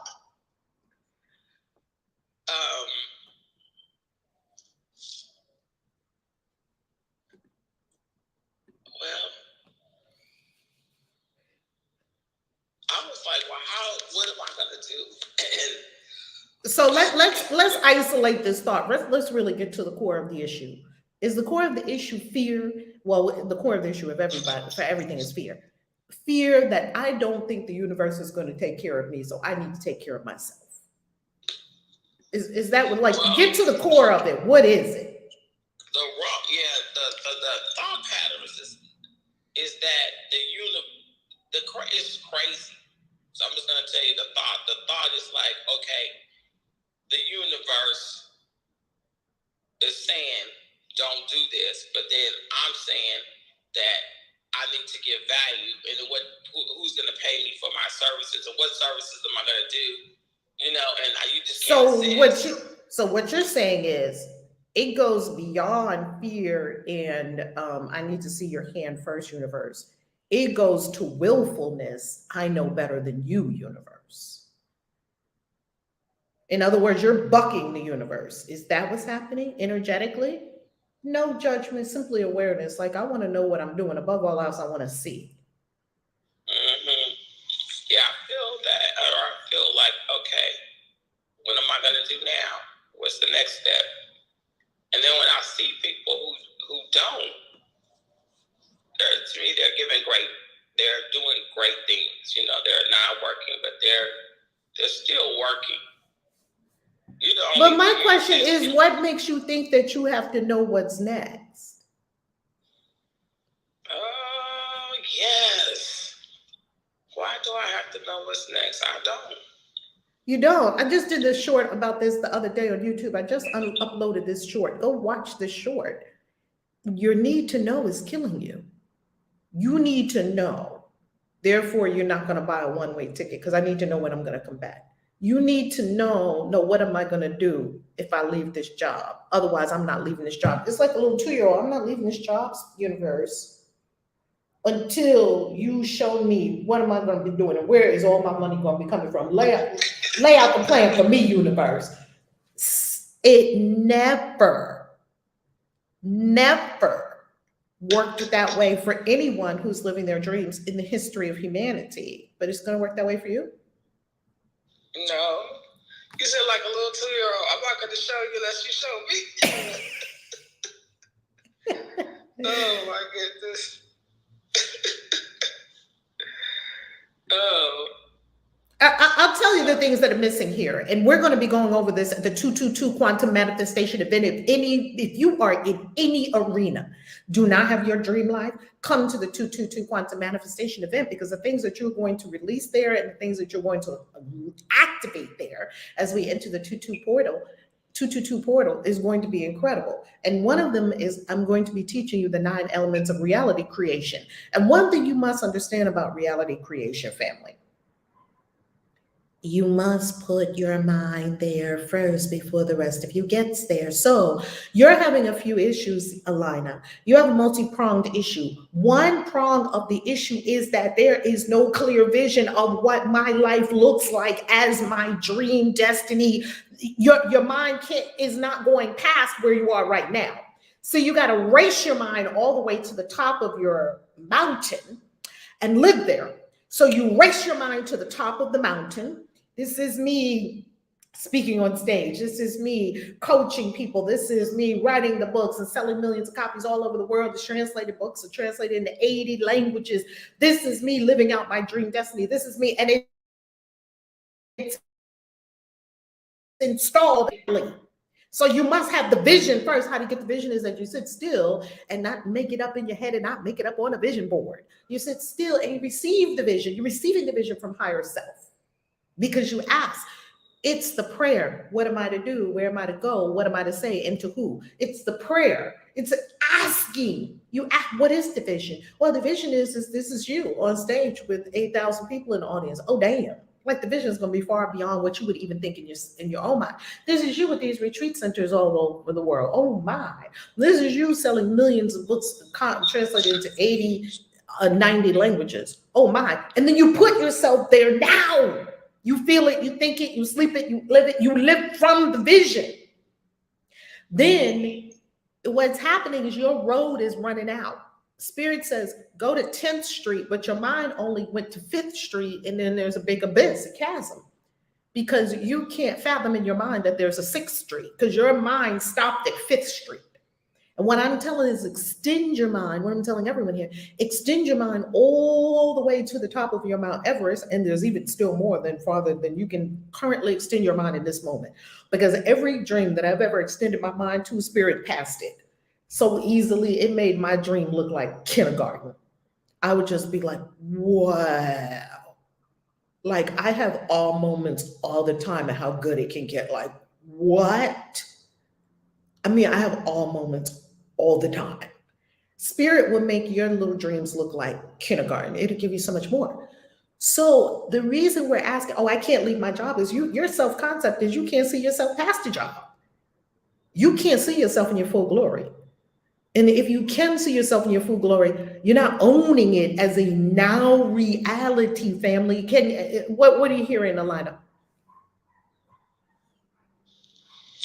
Yesterday, I was hearing like just take it one step at a time. So I just went to sleep because I was so tired. Pause, Alina. That would be the answer if I asked you what was you thinking yesterday. The question is, what are you hearing now?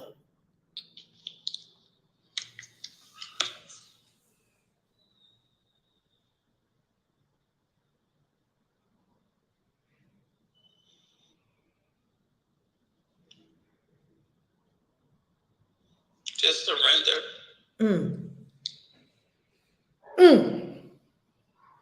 Just surrender.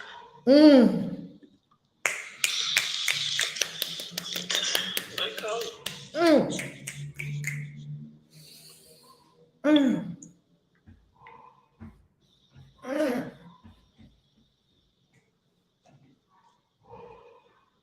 That's it.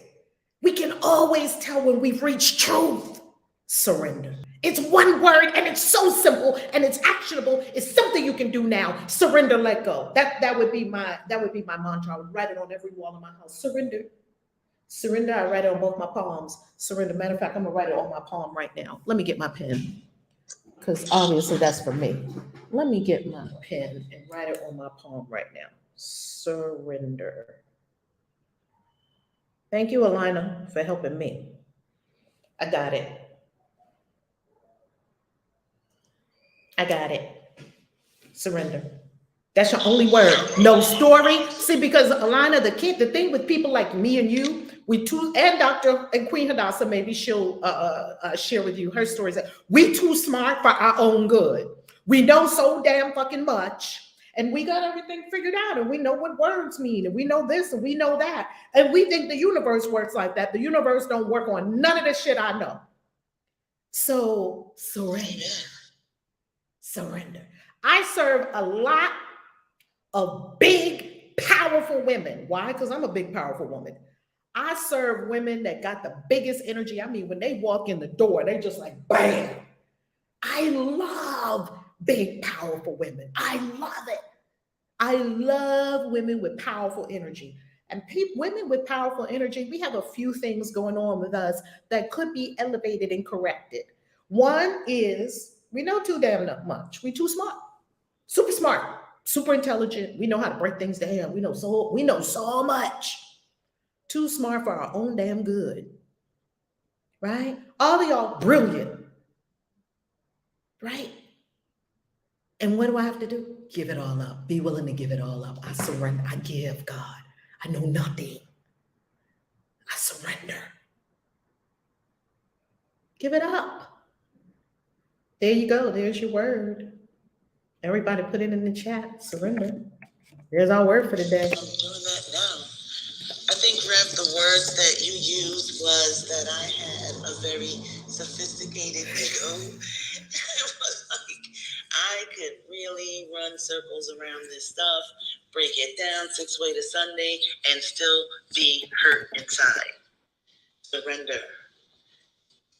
What I think does not matter.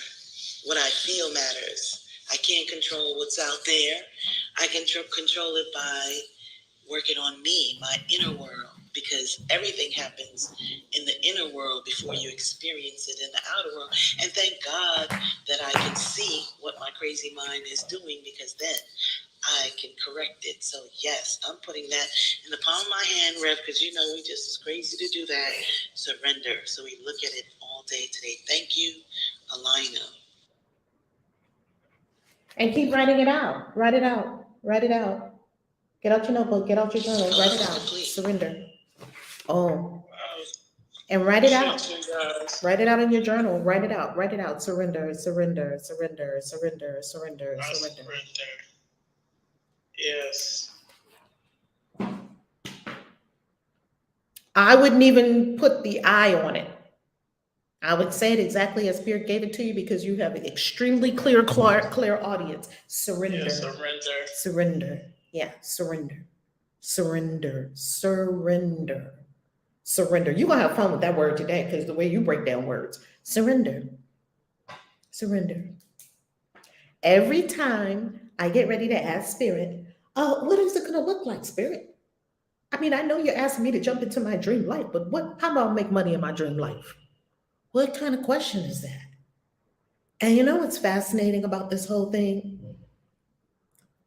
We didn't make ourselves.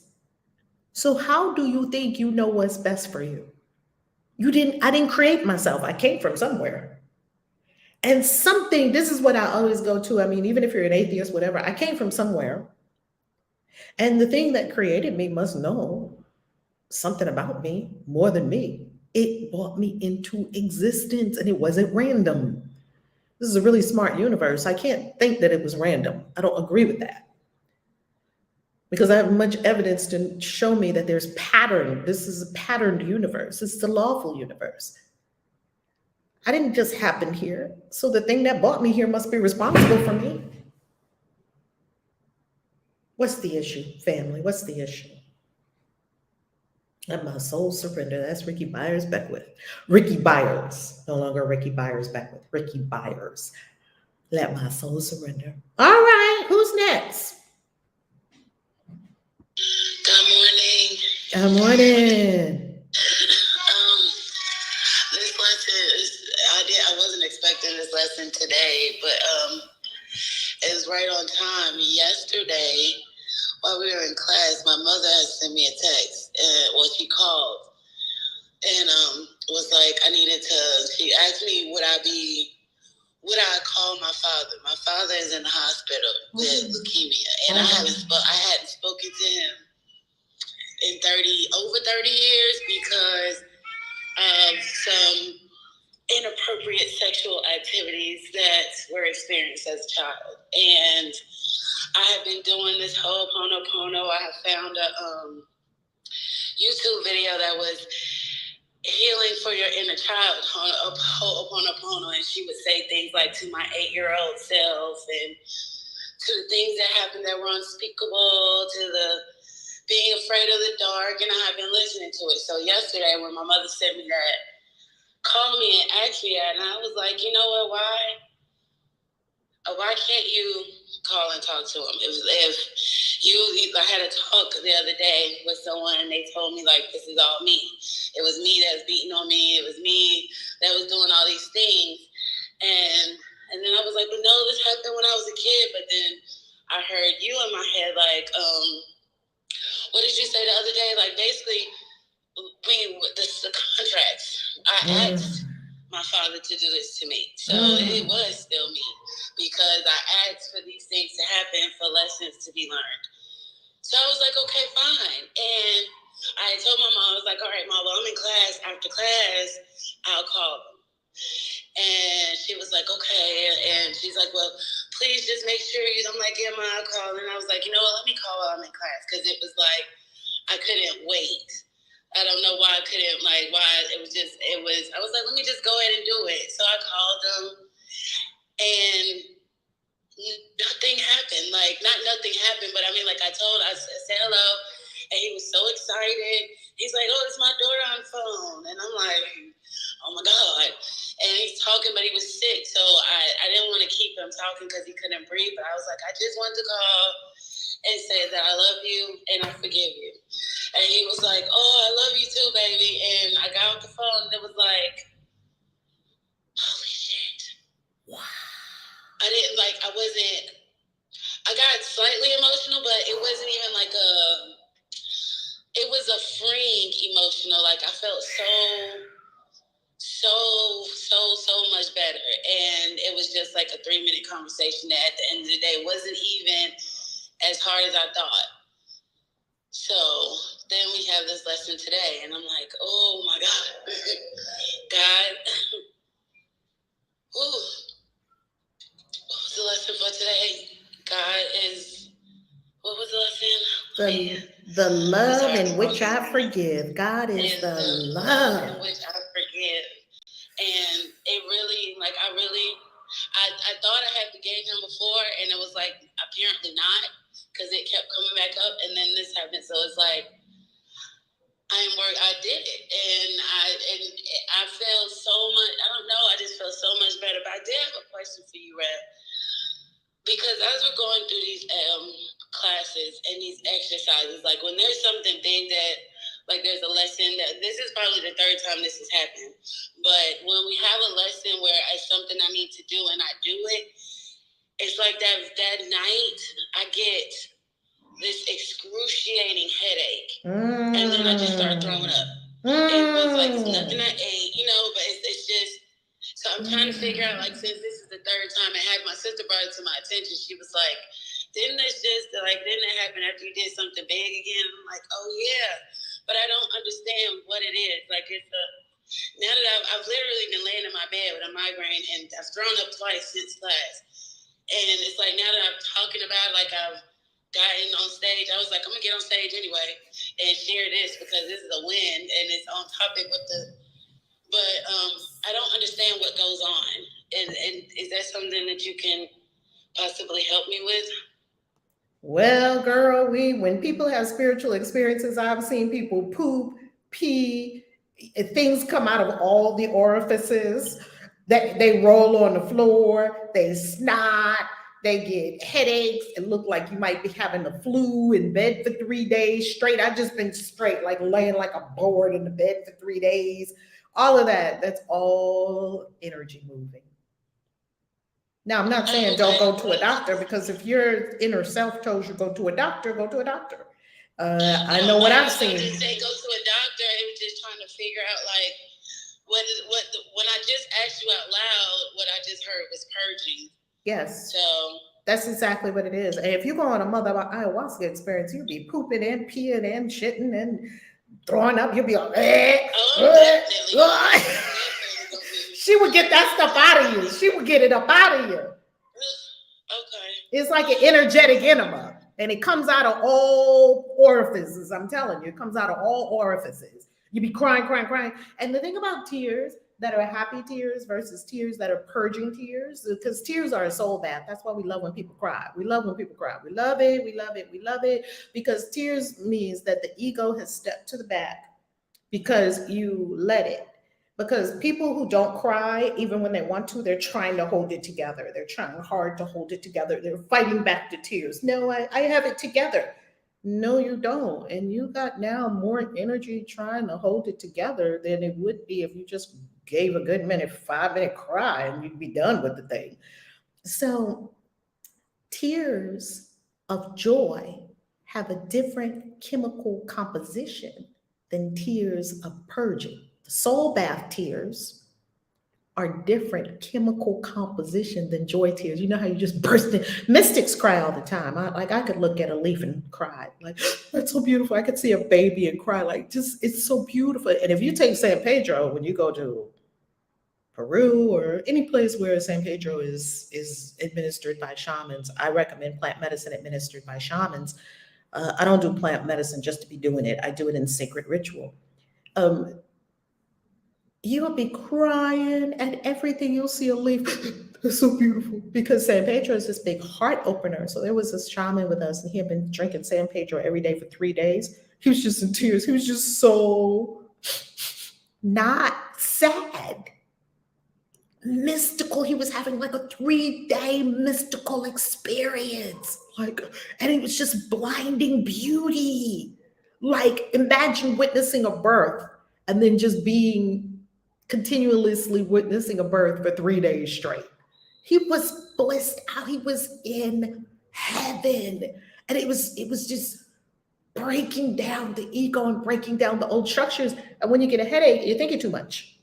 With too much in the head. When I get a headache, I'm like, oh, wait a minute. I feel some pressure or something over in this side of my head. It's usually on my right side, which is the doing side. Doing. And then that yang energy, and I reel it back in. I come to the heart, and then you can just feel the energy dissipate. Your energy masters. Your energy masters.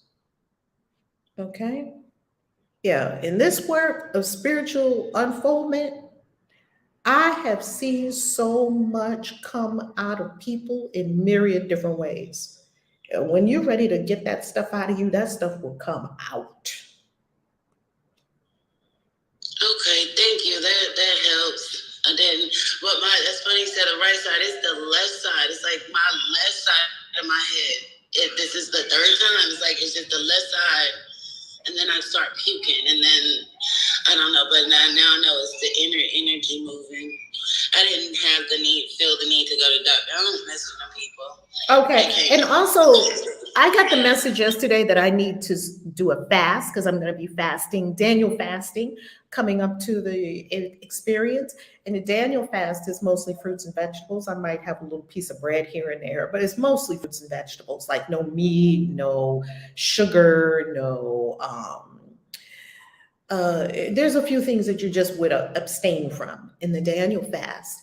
And I was getting that fasting inspiration for coming up to this event. And any of you coming to 222 and Never Work Again, it would be really good if you did some fasting. I'm not recommending fasting.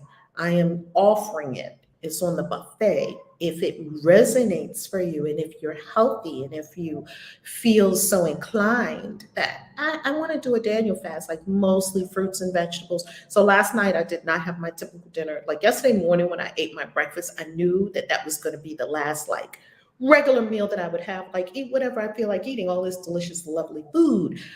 Last night all I had was salads. I had just fruits and vegetables. That's all I had for last night. I had a little bit of dessert, and the dessert I had was cocoa cream. It's from Making Coconut. It's from the Thai restaurant. Well, it's kind of Thai Japanese, but anyway. And so it wasn't. I didn't put any chocolate with it. I'm not going to do caffeines. I'm going to do all decaf, similar to what we do as we're coming up to the days of Mother Ayahuasca. I can always feel it, and I'm going to put it in our group, our Telegram group for our all of our attendees. If you're not in the Telegram group yet, get in it. If you haven't texted us yet, get in there so you can keep up to date and know what we're doing, see what's going on, get the instructions, understand what's going on, get in there, follow the instructions. That's part of the retreat, is following the instructions. If you can't follow instructions, well, that's a reveal right there for you. Wow, I can't even follow instructions. That means I don't follow Spirit's instructions. That's what that means. Yeah, but I don't like social media. Well, this is not social media. This is your soul. We're using a app for your soul. Oh, well, I don't have that app. Get it. Well, I don't know. See? And how will you have something new if you don't do nothing new?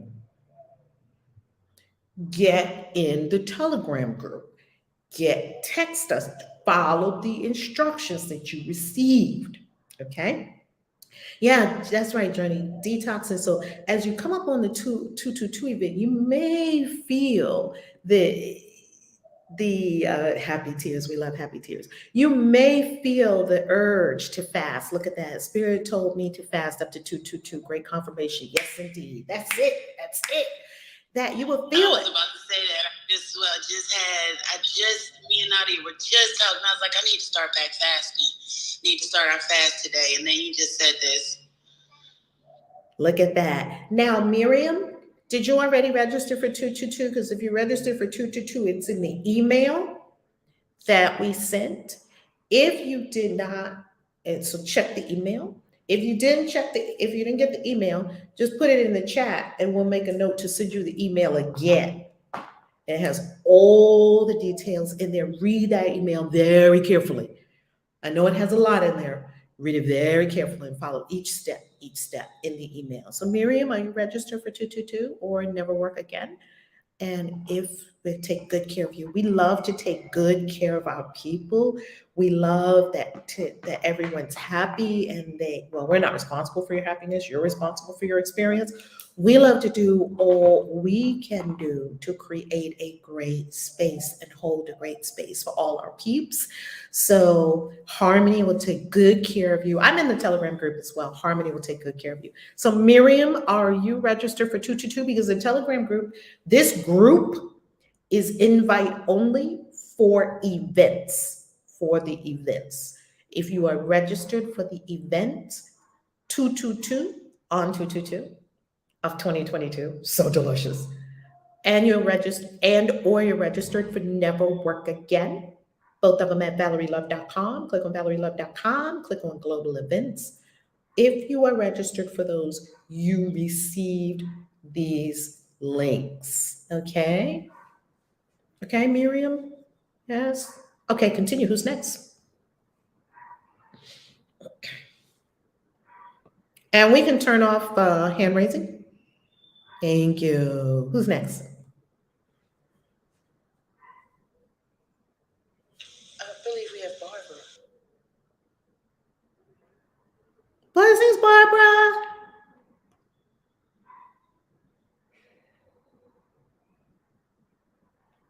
Barbara, are you able to unmute? Okay. Okay. Good morning. Good morning. Okay, you answered. I started to fast like 5. I'm on day 5, and I was just so amazing that you said about the fast. But what I was on an Ascension program, and I went to register for 222. And my search engine, the one that you talk about, DuckDuckGo, it said that it wasn't safe to register. Can you hear me? Yes, I can hear you for sure. Yes. Okay. I'm just so overwhelmed. I've been doing the work. I'm reading your other book now, Spellcraft. It's just so amazing. All your books are really amazing. And I was wondering if you were ever going to do audio books, because sometimes I drive for 2 hours in a day to get places here where I live. But I wanted to. Yes, I will. I will be. They're coming. Yes, but I couldn't register. All right, I didn't understand. I'm coming to the retreat, but I was waiting on the money, but I didn't know I could register for 222. And when I went to register in the Ascension program, it says you can register from here. So when I went to register, it said that it wasn't safe. They're scammers, and that credit card, all of that, that's what was coming up. You know what you can do? You can, because I get that message too sometimes when I go to certain websites, maybe something on there triggered it. You can click proceed anyway. Usually there's a little proceed anyway. But if you are coming to the retreat, Never Work Again, 222 is included. So you only register for the retreat, and 222 is included. Okay. So don't register for 222 if you're registering for the retreat. Right, but this is the thing. You were saying yesterday when you register for people register for 222, I was thinking I needed all my money because I'm still manifesting the money. I'm getting it in, and I said Friday was the day that I would have it in. So then yesterday you said if you register for 222, the whole payment for the retreat can be later. It doesn't have to be this Friday. That's right. That's right. So if you register for 222, and when you get to 222 or anytime up until 222, you can pay the balance, and you will see a note on how to do that. Yeah, you just pay the balance, which would be, if you're in Ascension, Never Work Again is half price.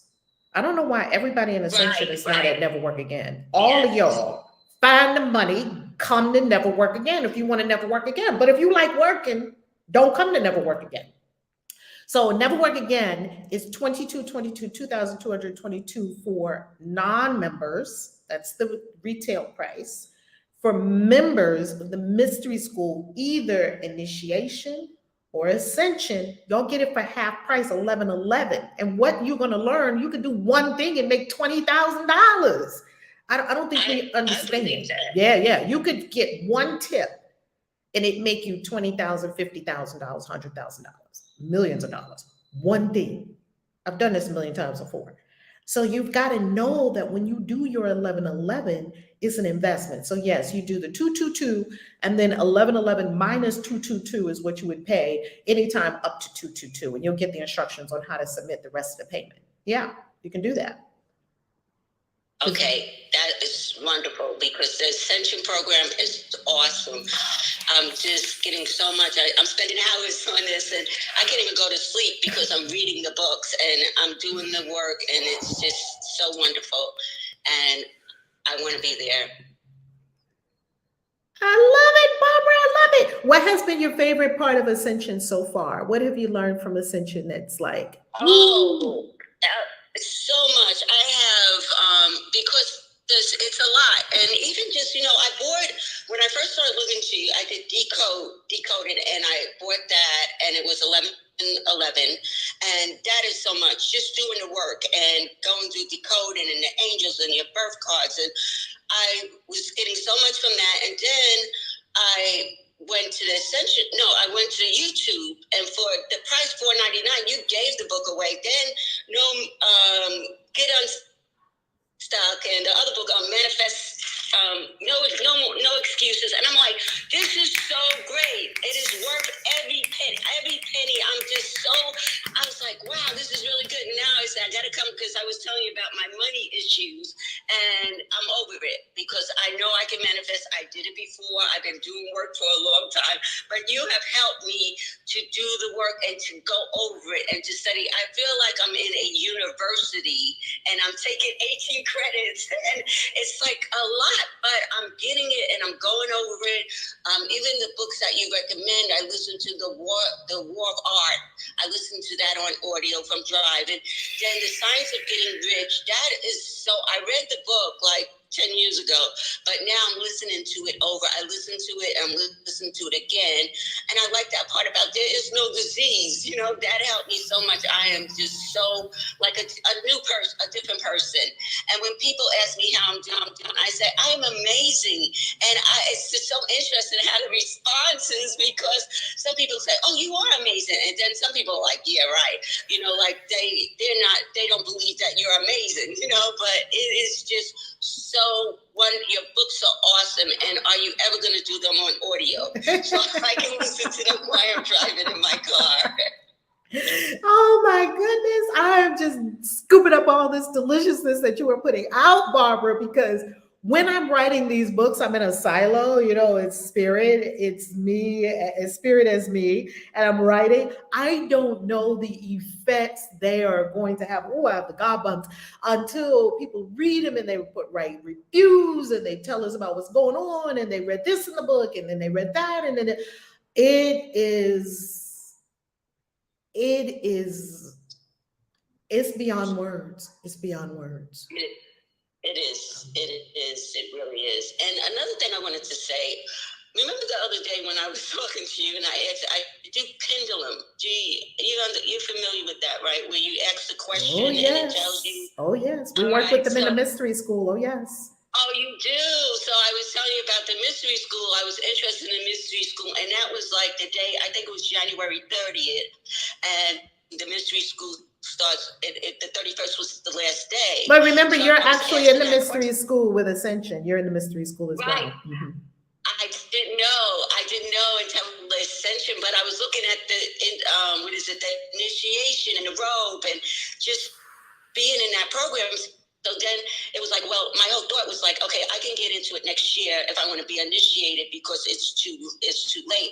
But then when I did Ascension and then with the discount for 222, I was just amazed. But I misplaced with the pendulum. I can do with anything that has weight on the bottom because I did energy work when I was a massage therapist for like 18 years, and I retired. I stopped doing it, but I lost the pendulum that I was working on because I was thinking, well, maybe she didn't think because the expression on your face when I said it said not to do the mystery school, but then I did the Ascension. I guess it was at that moment. Tell me, I didn't get. Was there a question or no? There's no question for that. You know what to do. You answered the question as far as the pendulum. Okay. Because I really trust it because it really works. When I ask it, it goes spinning and then it goes spinning. And then I said, well, maybe she doesn't think it was good because the expression, because I have a Clubhouse and then I have you on my big screen TV, I see you. But the thing about YouTube, YouTube, it's like you can't listen to Clubhouse and watch YouTube at the same time because it's not together. It's laughing. So when I see the expression on your face, I guess it was because I said that it wasn't time for me to get into the mystery school. But then I joined Ascension, and I was so happy that the mystery school lessons were there because I am doing my lessons, and I'm so excited about the lessons. Yeah. And everything, and I just can't wait. Woo. It's amazing. Woo.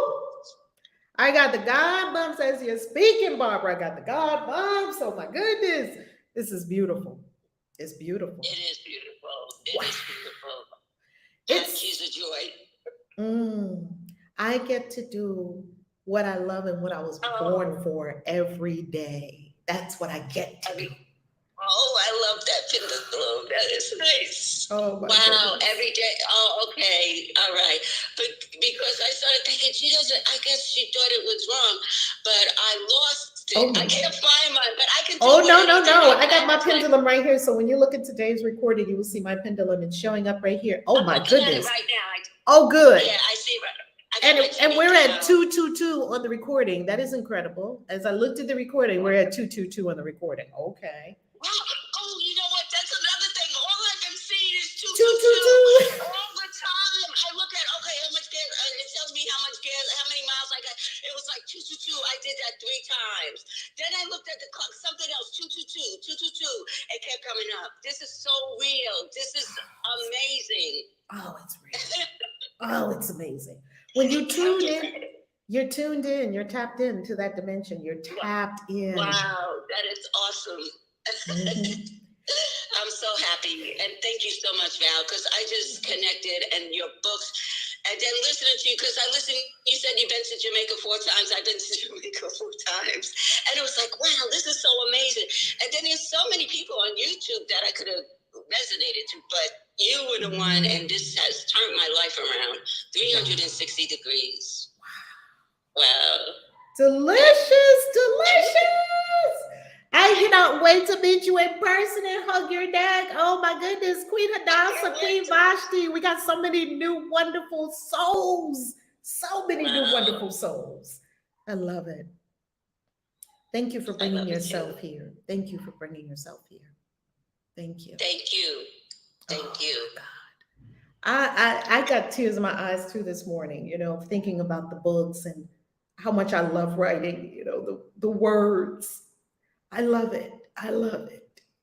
And to think that on the other side of it, Spirit taught me once that a painter cannot ever make a painting that someone wouldn't receive on the other side.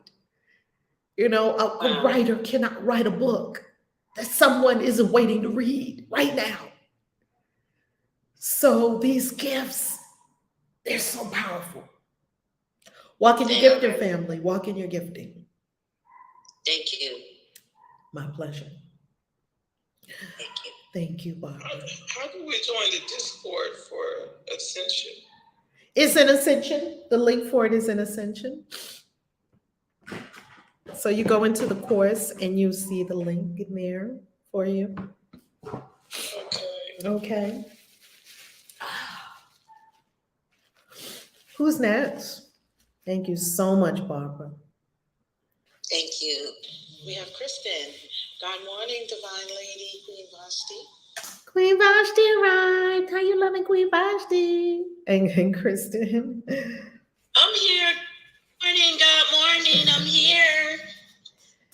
Full moon tomorrow, witches. Full moon tomorrow, witches. Yay. Kristen. Good morning. I'm feeling led to sing this song, and I'm just gonna do it.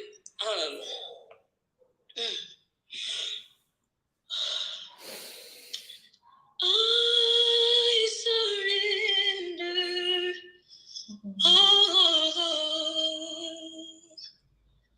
I surrender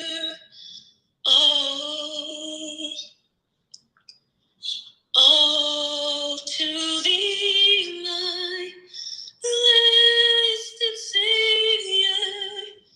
I surrender all. I surrender all.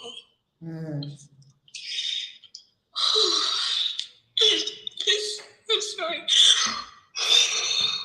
This lesson is so freeing.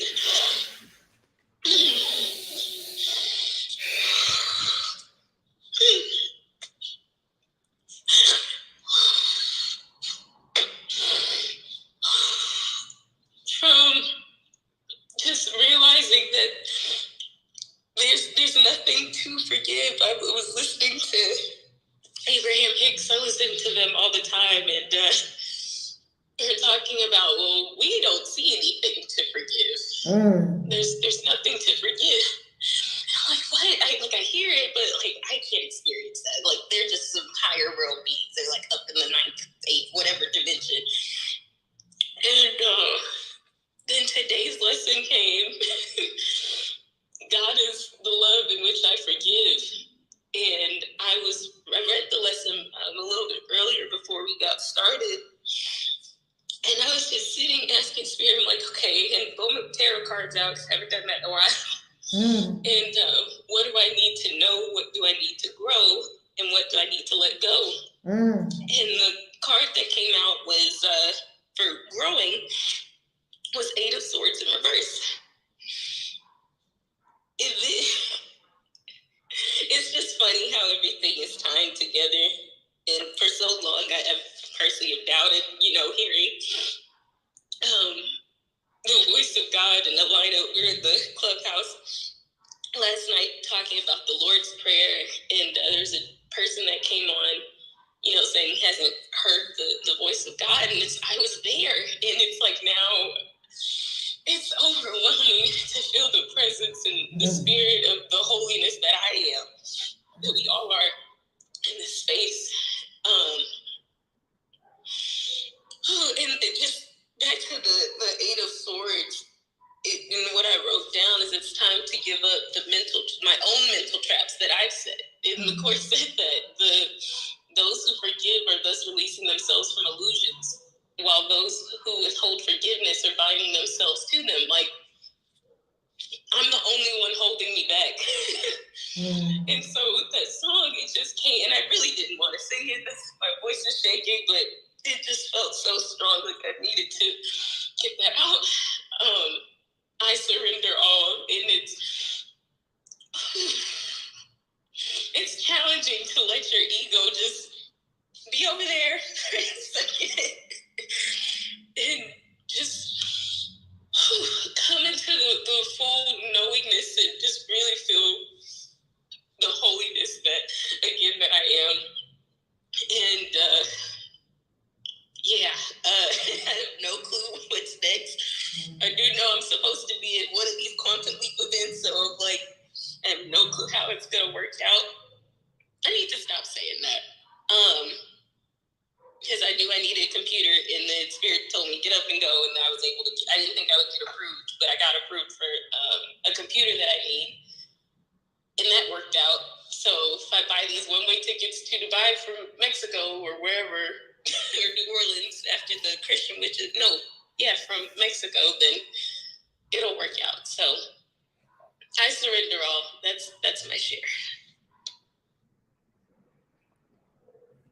Thank you for the beautiful song. Black Women Stand Up on YouTube says, thanks for that song.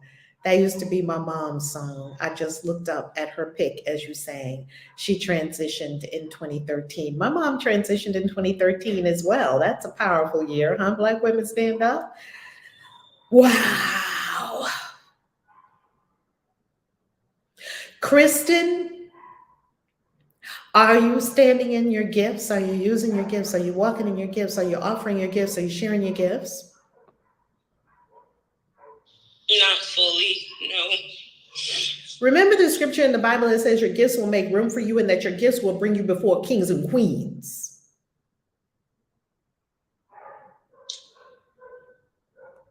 Yes, I recall that verse. That's your verse for you.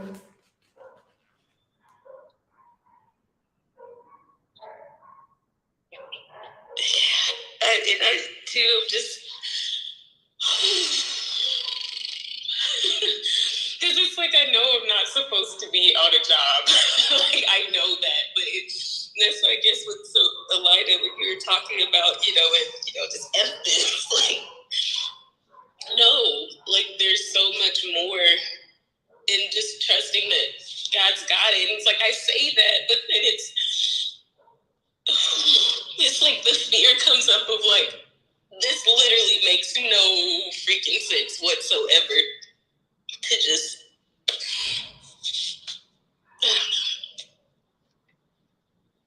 if you have something to share, I'm open to receive, or there's a different way of looking at it.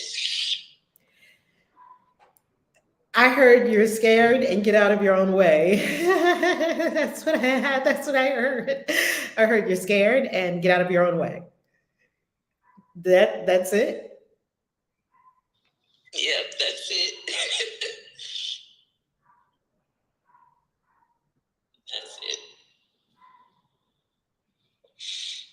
What are you afraid of with regard to sharing the gift?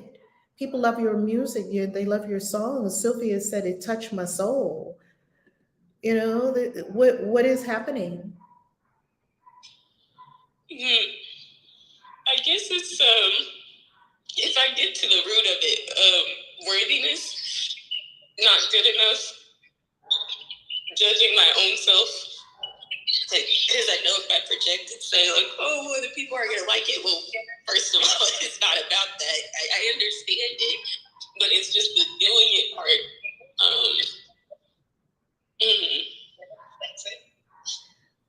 I think we might have a hot mic.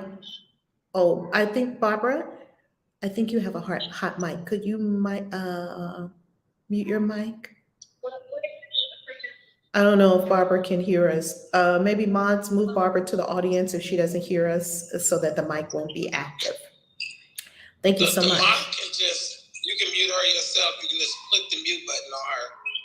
Oh, thank you. Mods, could you mute Barbara? Barbara, I don't think you hear us. Just to get the sound out of there. Let's see. Thank you. Kristen. The gifts. What do you know to do? What's your next step in front of you that you can do today?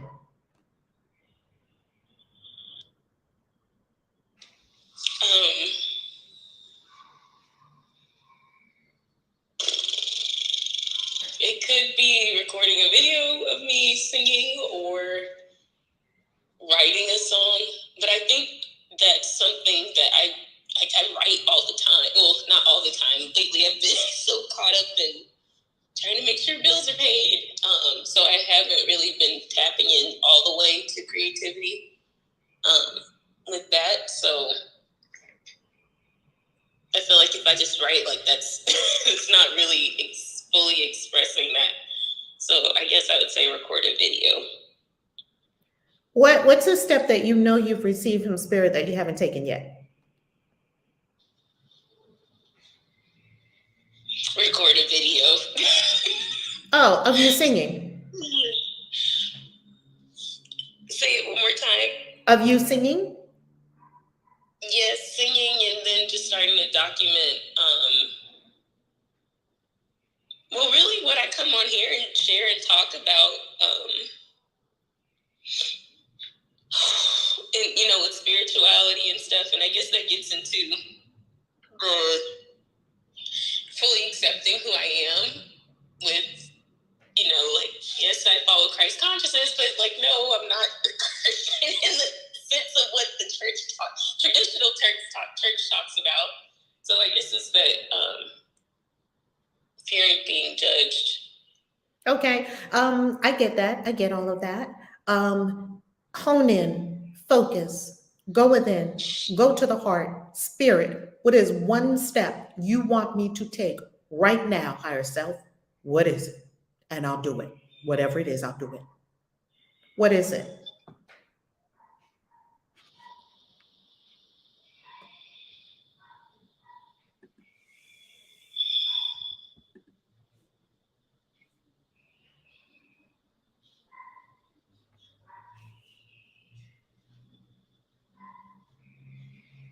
Record a video of me singing. Okay, so that's a simple step. You can do it. You see, family, and though I see beautiful things in the chat about recording a track, this, that, and the other, we can never tell anyone else what to do.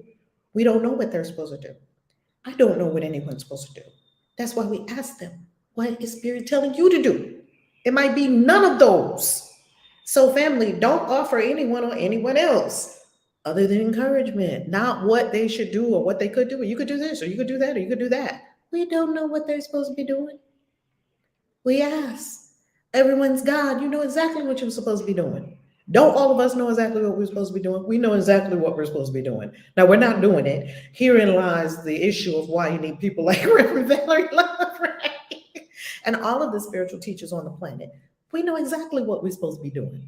All of us do. We've never not known. You know what to do. You're not doing it. So if you're offering advice or ideas to other people, what would you offer yourself, beloved, on what you know you are to do? What would you offer yourself? So you don't even see me offering what to do unless people ask me, like, what did God tell you to do? That is the question. What did Spirit tell you to do? Well, Spirit told me to do this. Okay, boom, boom. That's what we're going to hold you accountable to. Not some ideas we came up with. Well, you can do this, or you can do that, or you can do that. We don't operate that way. We operate on higher dimensions. Well, I have a powerful vision. And this is what I received. I received to write this book about this. I received to make this documentary. I received to, we all know that what we're receiving. Kristen knows well. Kristen is God. So we don't need to tell God what to do. So, Kristen, make a video.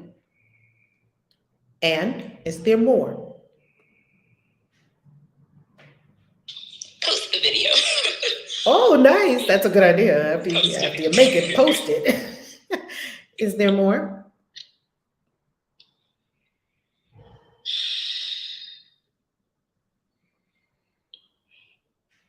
This is where I don't trust myself, because I'm like, what if this isn't the voice of God? This is my ego playing tricks on me. Well, there are tests for that. You can definitely test for that. Do you have ways of testing for that? Not really, no. Okay, here is how you test for it. You test for it, well, there's many different tests. Here's one test that I do. I get into a really ascended state of consciousness, really ascended state of consciousness. And for me, gospel music will do it, chanting will do it. I have a few means of getting to really ascended state of consciousness. And I just ask the question, like in meditation or in chanting or in dancing, you could be in a rave, you know, you're completely out of your bodily consciousness, out of the lower mind. And you're in this ascended consciousness and you ask up there and you'll see a yes or no. Usually when you're vibing that high, you can feel you can tell, you can ascertain energetically what's a yes or no, what's some ego foolishness that just wants us to run around and do a bunch of shit and not accomplish anything and not be actually productive. Just a bunch of nothingness and a bunch of things I think I should do if I want to be a singer based on other things other people did, which is memory, which is only the past, which means I'm looking at nothing. When I look at the past, I'm looking at nothing. And Spirit will be telling me to do this thing in a whole different way. I couldn't listen to anybody with regard to being a witch because they told me be a Wiccan. Well, I don't know. It's not. I like it. It's beautiful. I've been to a lot of rituals. It's not singing to my soul. Okay, well, be a Druid. Well, I mean, I like it. It's beautiful. It's lovely. I know some amazing Druids. It's not like, yes. Okay, well, be a Yoruba priestess. That's beautiful. I know a lot of them. It's not like, yeah, it's not, Spirit didn't take me there. Christian witch, oh, the thing hadn't been invented. Do you understand that the thing that you're going to do probably hasn't even been invented yet? But you're looking for some kind of pattern or some kind of way to do it. We don't know the way to do it till you do it. What you're doing has never been done before. That's creativity. So, Kristen, what are you hearing? What are you getting?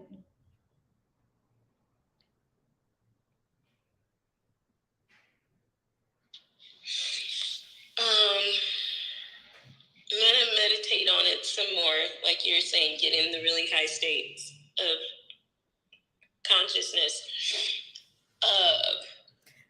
Girl, I'm getting another question. Do you and that delicious boo of yours be doing any kind of sex magic? Why don't you do some sex magic and manifest a whole bunch of money? I mean, and travel all around the globe. Come on now. Get in there with some sex magic. You and the man is together. Obviously, you love each other. I would be on that sex magic every single day. What? And that money would just be showing up.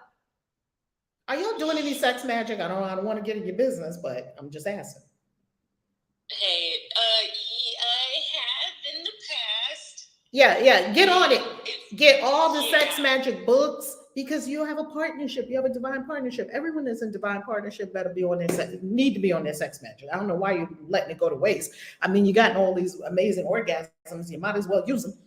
Get on your sex magic. And I'm talking go deep into the sex magic. I'm talking about there's different flavors. I was saying flavors. There are different flavors. There are different flavors taste, and there are different flavors energetically. You get his seed, you get some sperm, you can get some of his pre-ejaculate, you can get your juices, your pre-ejaculate juices and your juices. See, these are different juices. Mix them all together, put them in a cup, make a little like a little potion out of them, and then you could both taste the potion, you get energized the potion, put the potion on the documents where you are writing. Girl, I would have hooked up a spell like you wouldn't believe. Come on, now they'd be pouring money at me. Stop it. Y'all playing around. Y'all playing around, and you got all this high power at your services. You have it at your disposal. You sitting right next to a penis, and you got a vagina. I mean, come on, put a penis and a vagina together and make some magic. What are y'all doing? What are y'all doing? What are y'all doing with your life?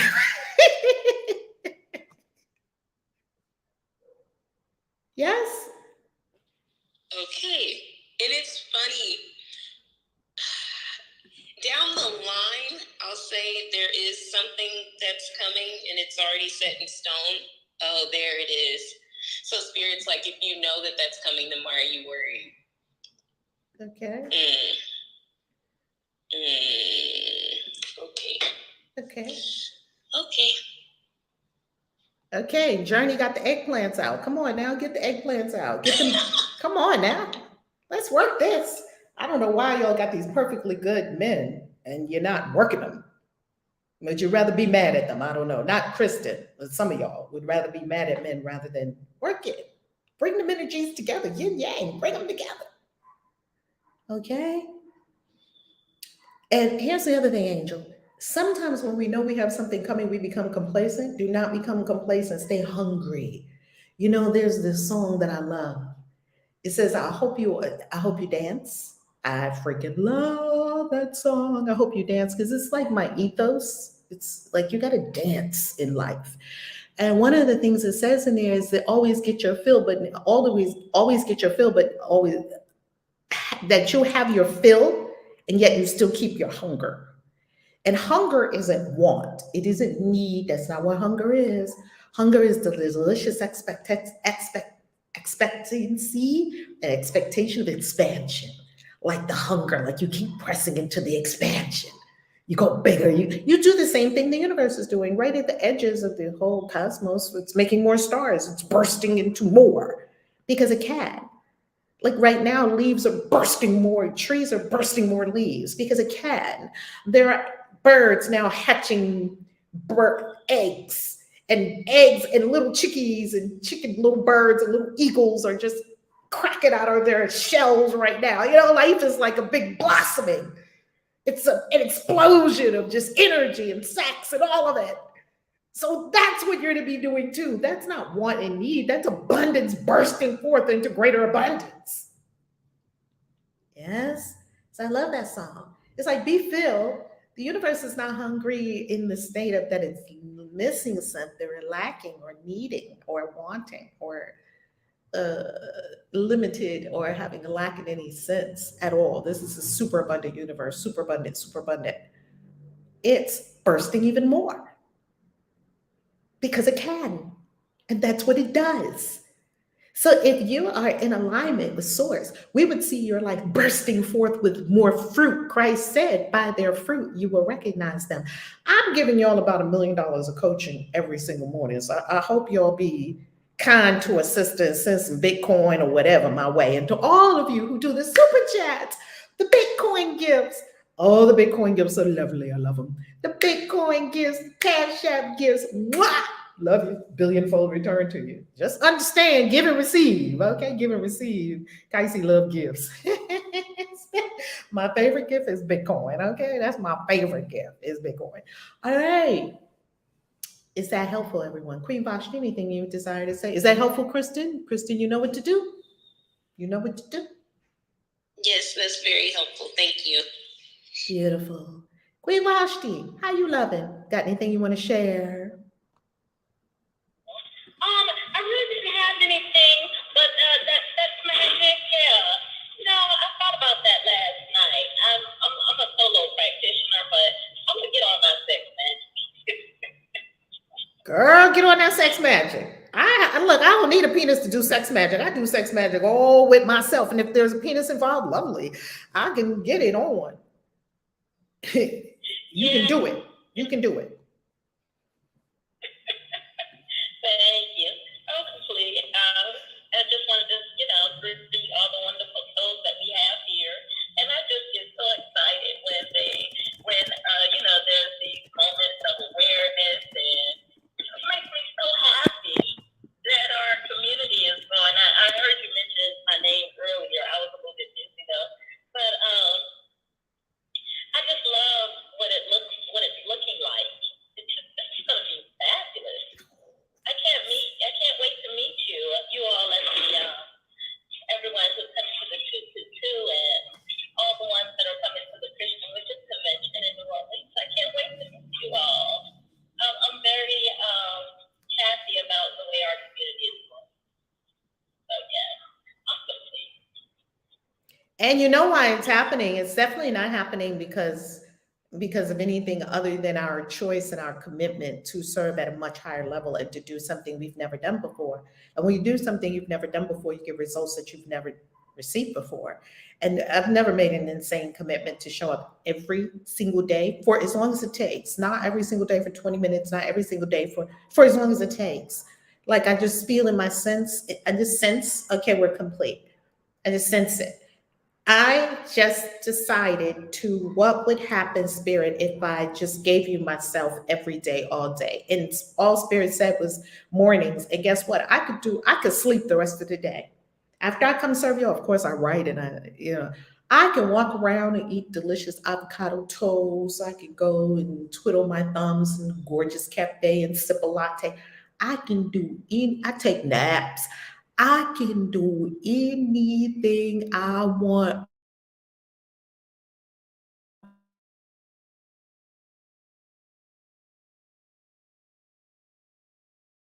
all day. Course lesson. I'm working a course throughout the day. Spirit doesn't ask a lot of you. I got a super part-time job, like 2 hours a day. Okay, you're free. Go do whatever you want to do. Spirit will never slave you. Never. And it will give you more money for less time than you can believe. It would never slave you. Yeah, it's like there's this beautiful up-levelment happening, and that just came to me because I was looking for words to call it. It's like a up-leveling of our community, and that means that more is required of us, because we all have to move up. So I welcome it. This is really good. Beautiful. And because I'm going to give this gift for your anniversary, Reverend Zakia, I'm going to give you one of my favorite magicians in the world. He is one of my favorite magicians in the world. He's right up there with my sorcery other favorite magician in the world. I'll show you him in a moment. Damon Brand is like one of my favorite magicians in the world. And I think he has a sex magic book. Let's see if yep, there it is right there. I knew it. Come on. And what I love about Damon Brand's magic, because every magician's magic is different. Adventures of Sex Magic, control your life with the power of lust. Ooh. I love that. I love it. Adventures in Sex Magic. Now, what I love about Damon Brand and his books, he has the Gallery of Magic. It's 21 books. I have several books of this series, 21 books in the Gallery of Magic. Damon Brand is this kind of author who will tell you, and I think it's called Gallery of Magic. I think his website is called Gallery of Magic. I believe that's their website. It is Gallery of Magic. There it is. I would tell you something about Damon Brand. He is so super practical and super simple. He will tell you when you're doing these things, all this robes, circles, candles, this, that, and the other, he will peel it all the way back to the bare essence. He is not going to give you fluff. So it's great.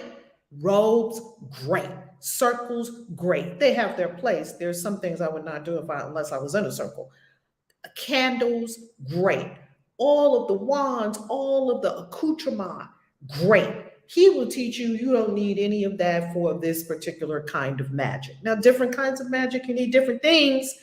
His kind of magic is so simple and actionable that you read a book, you read his books and you feel like, I can do this. Some books you read and you feel like, I could never do that. Like, you got to get this, you got to get this, you got to get this wand made of poplar and it has to have been pulled from a tree during the full moon. And then you have to have this piece of paper to write on and it has to be from goat skin and the goat had to be a goat that never had sex and the goat had to be killed on the new moon in Aries. It would take some of these spells, it'll take you 2 years to do the spell because you have to get things in certain moon cycles and if it didn't happen yet, you have to wait for that moon cycle to come again. His magic is not, and there are many magical operations like that. His is not that kind of magic. His is super practical, super actionable. Okay, so get yourself one of these Damon Brand books. By all means, he's not sponsoring this video. I'm telling you what I know is good, what I use. Yeah. You like Damon Brand? Yeah. I love him because, like you say, it's simple, it's practical. He even teaches. I have his Words of Power book. That's one of the books that I have, and he actually teaches you how to pronounce everything. Because for me, I don't want to make any mistakes because I don't want to conjure up something crazy. So I like that he gives you the pronunciation. You know, everything is there. You don't have to wonder with him. I love that. And what I also love about Damon Brand is you don't have to be a sort of a really high magic practitioner. It's very accessible. Like, even if you're not a regular magical practitioner, you can do it. You can do his magic. My other favorite, Jason Miller is right up there with Damon Brand. Jason Miller is one of my, well, I have a ton of favorite magicians in the world.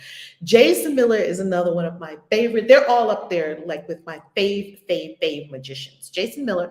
And what I love about Jason Miller is he does Hecate or Hecate, however you want to call her. I don't want to say however you want to call her. I want to be respectful of this goddess because this is a powerful goddess, Hecate. Some say Hecate, some say Hecate. And Jason Miller he's in there with Hecate. Like, he's got her, he talks to her. Anybody that can talk to her is like, whoa, like you had to do a lot to be able to talk to her and not be like blown away. He talks to her. There's another magician, another witch that I follow on YouTube also. She also is, she's the author of Keeping Her Keys. So go to Jason Miller because Jason Miller will get you really good with that financial sorcery. This is one of my favorite money magic books. Okay, you want to manifest money for something. You want to manifest money for this, that, and the other. I have recommended this book to so many people. So many people have bought this book because I'm like, you have to get this book. You have to get it. Yep, I have it. I have it on your recommendation. You have to get it.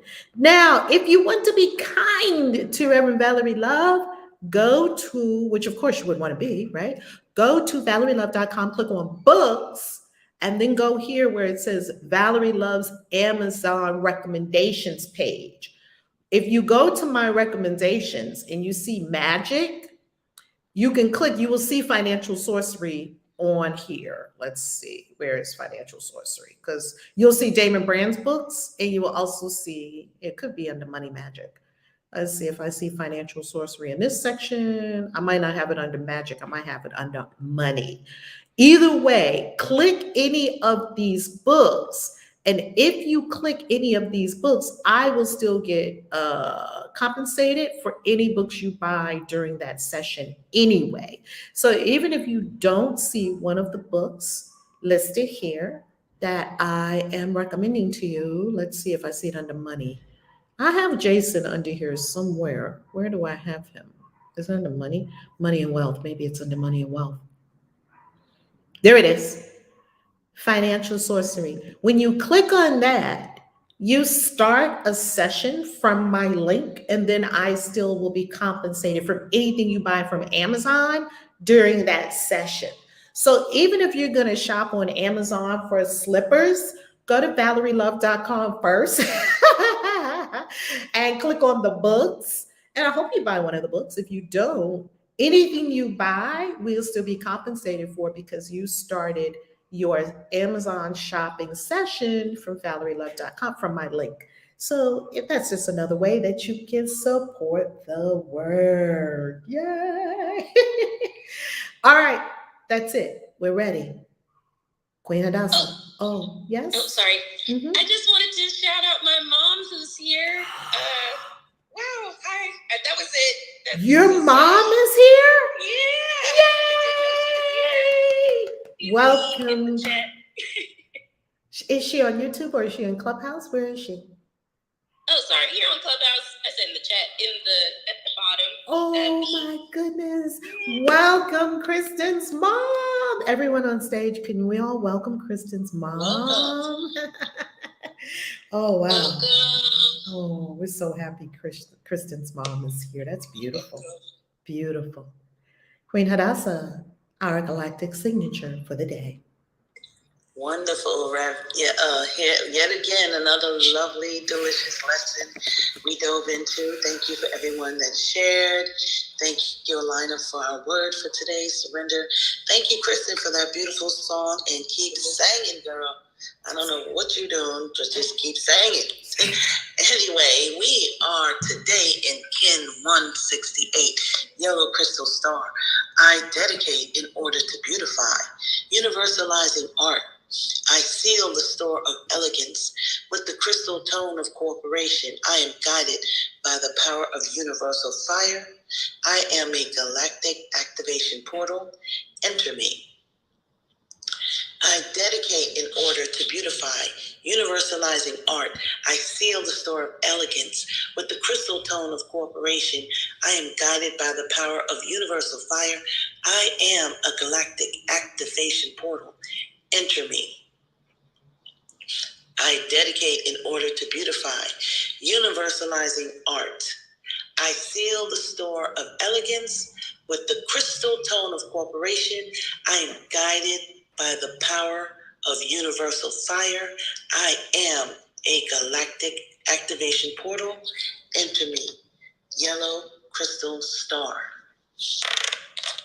That's what we have today. Bring the fire.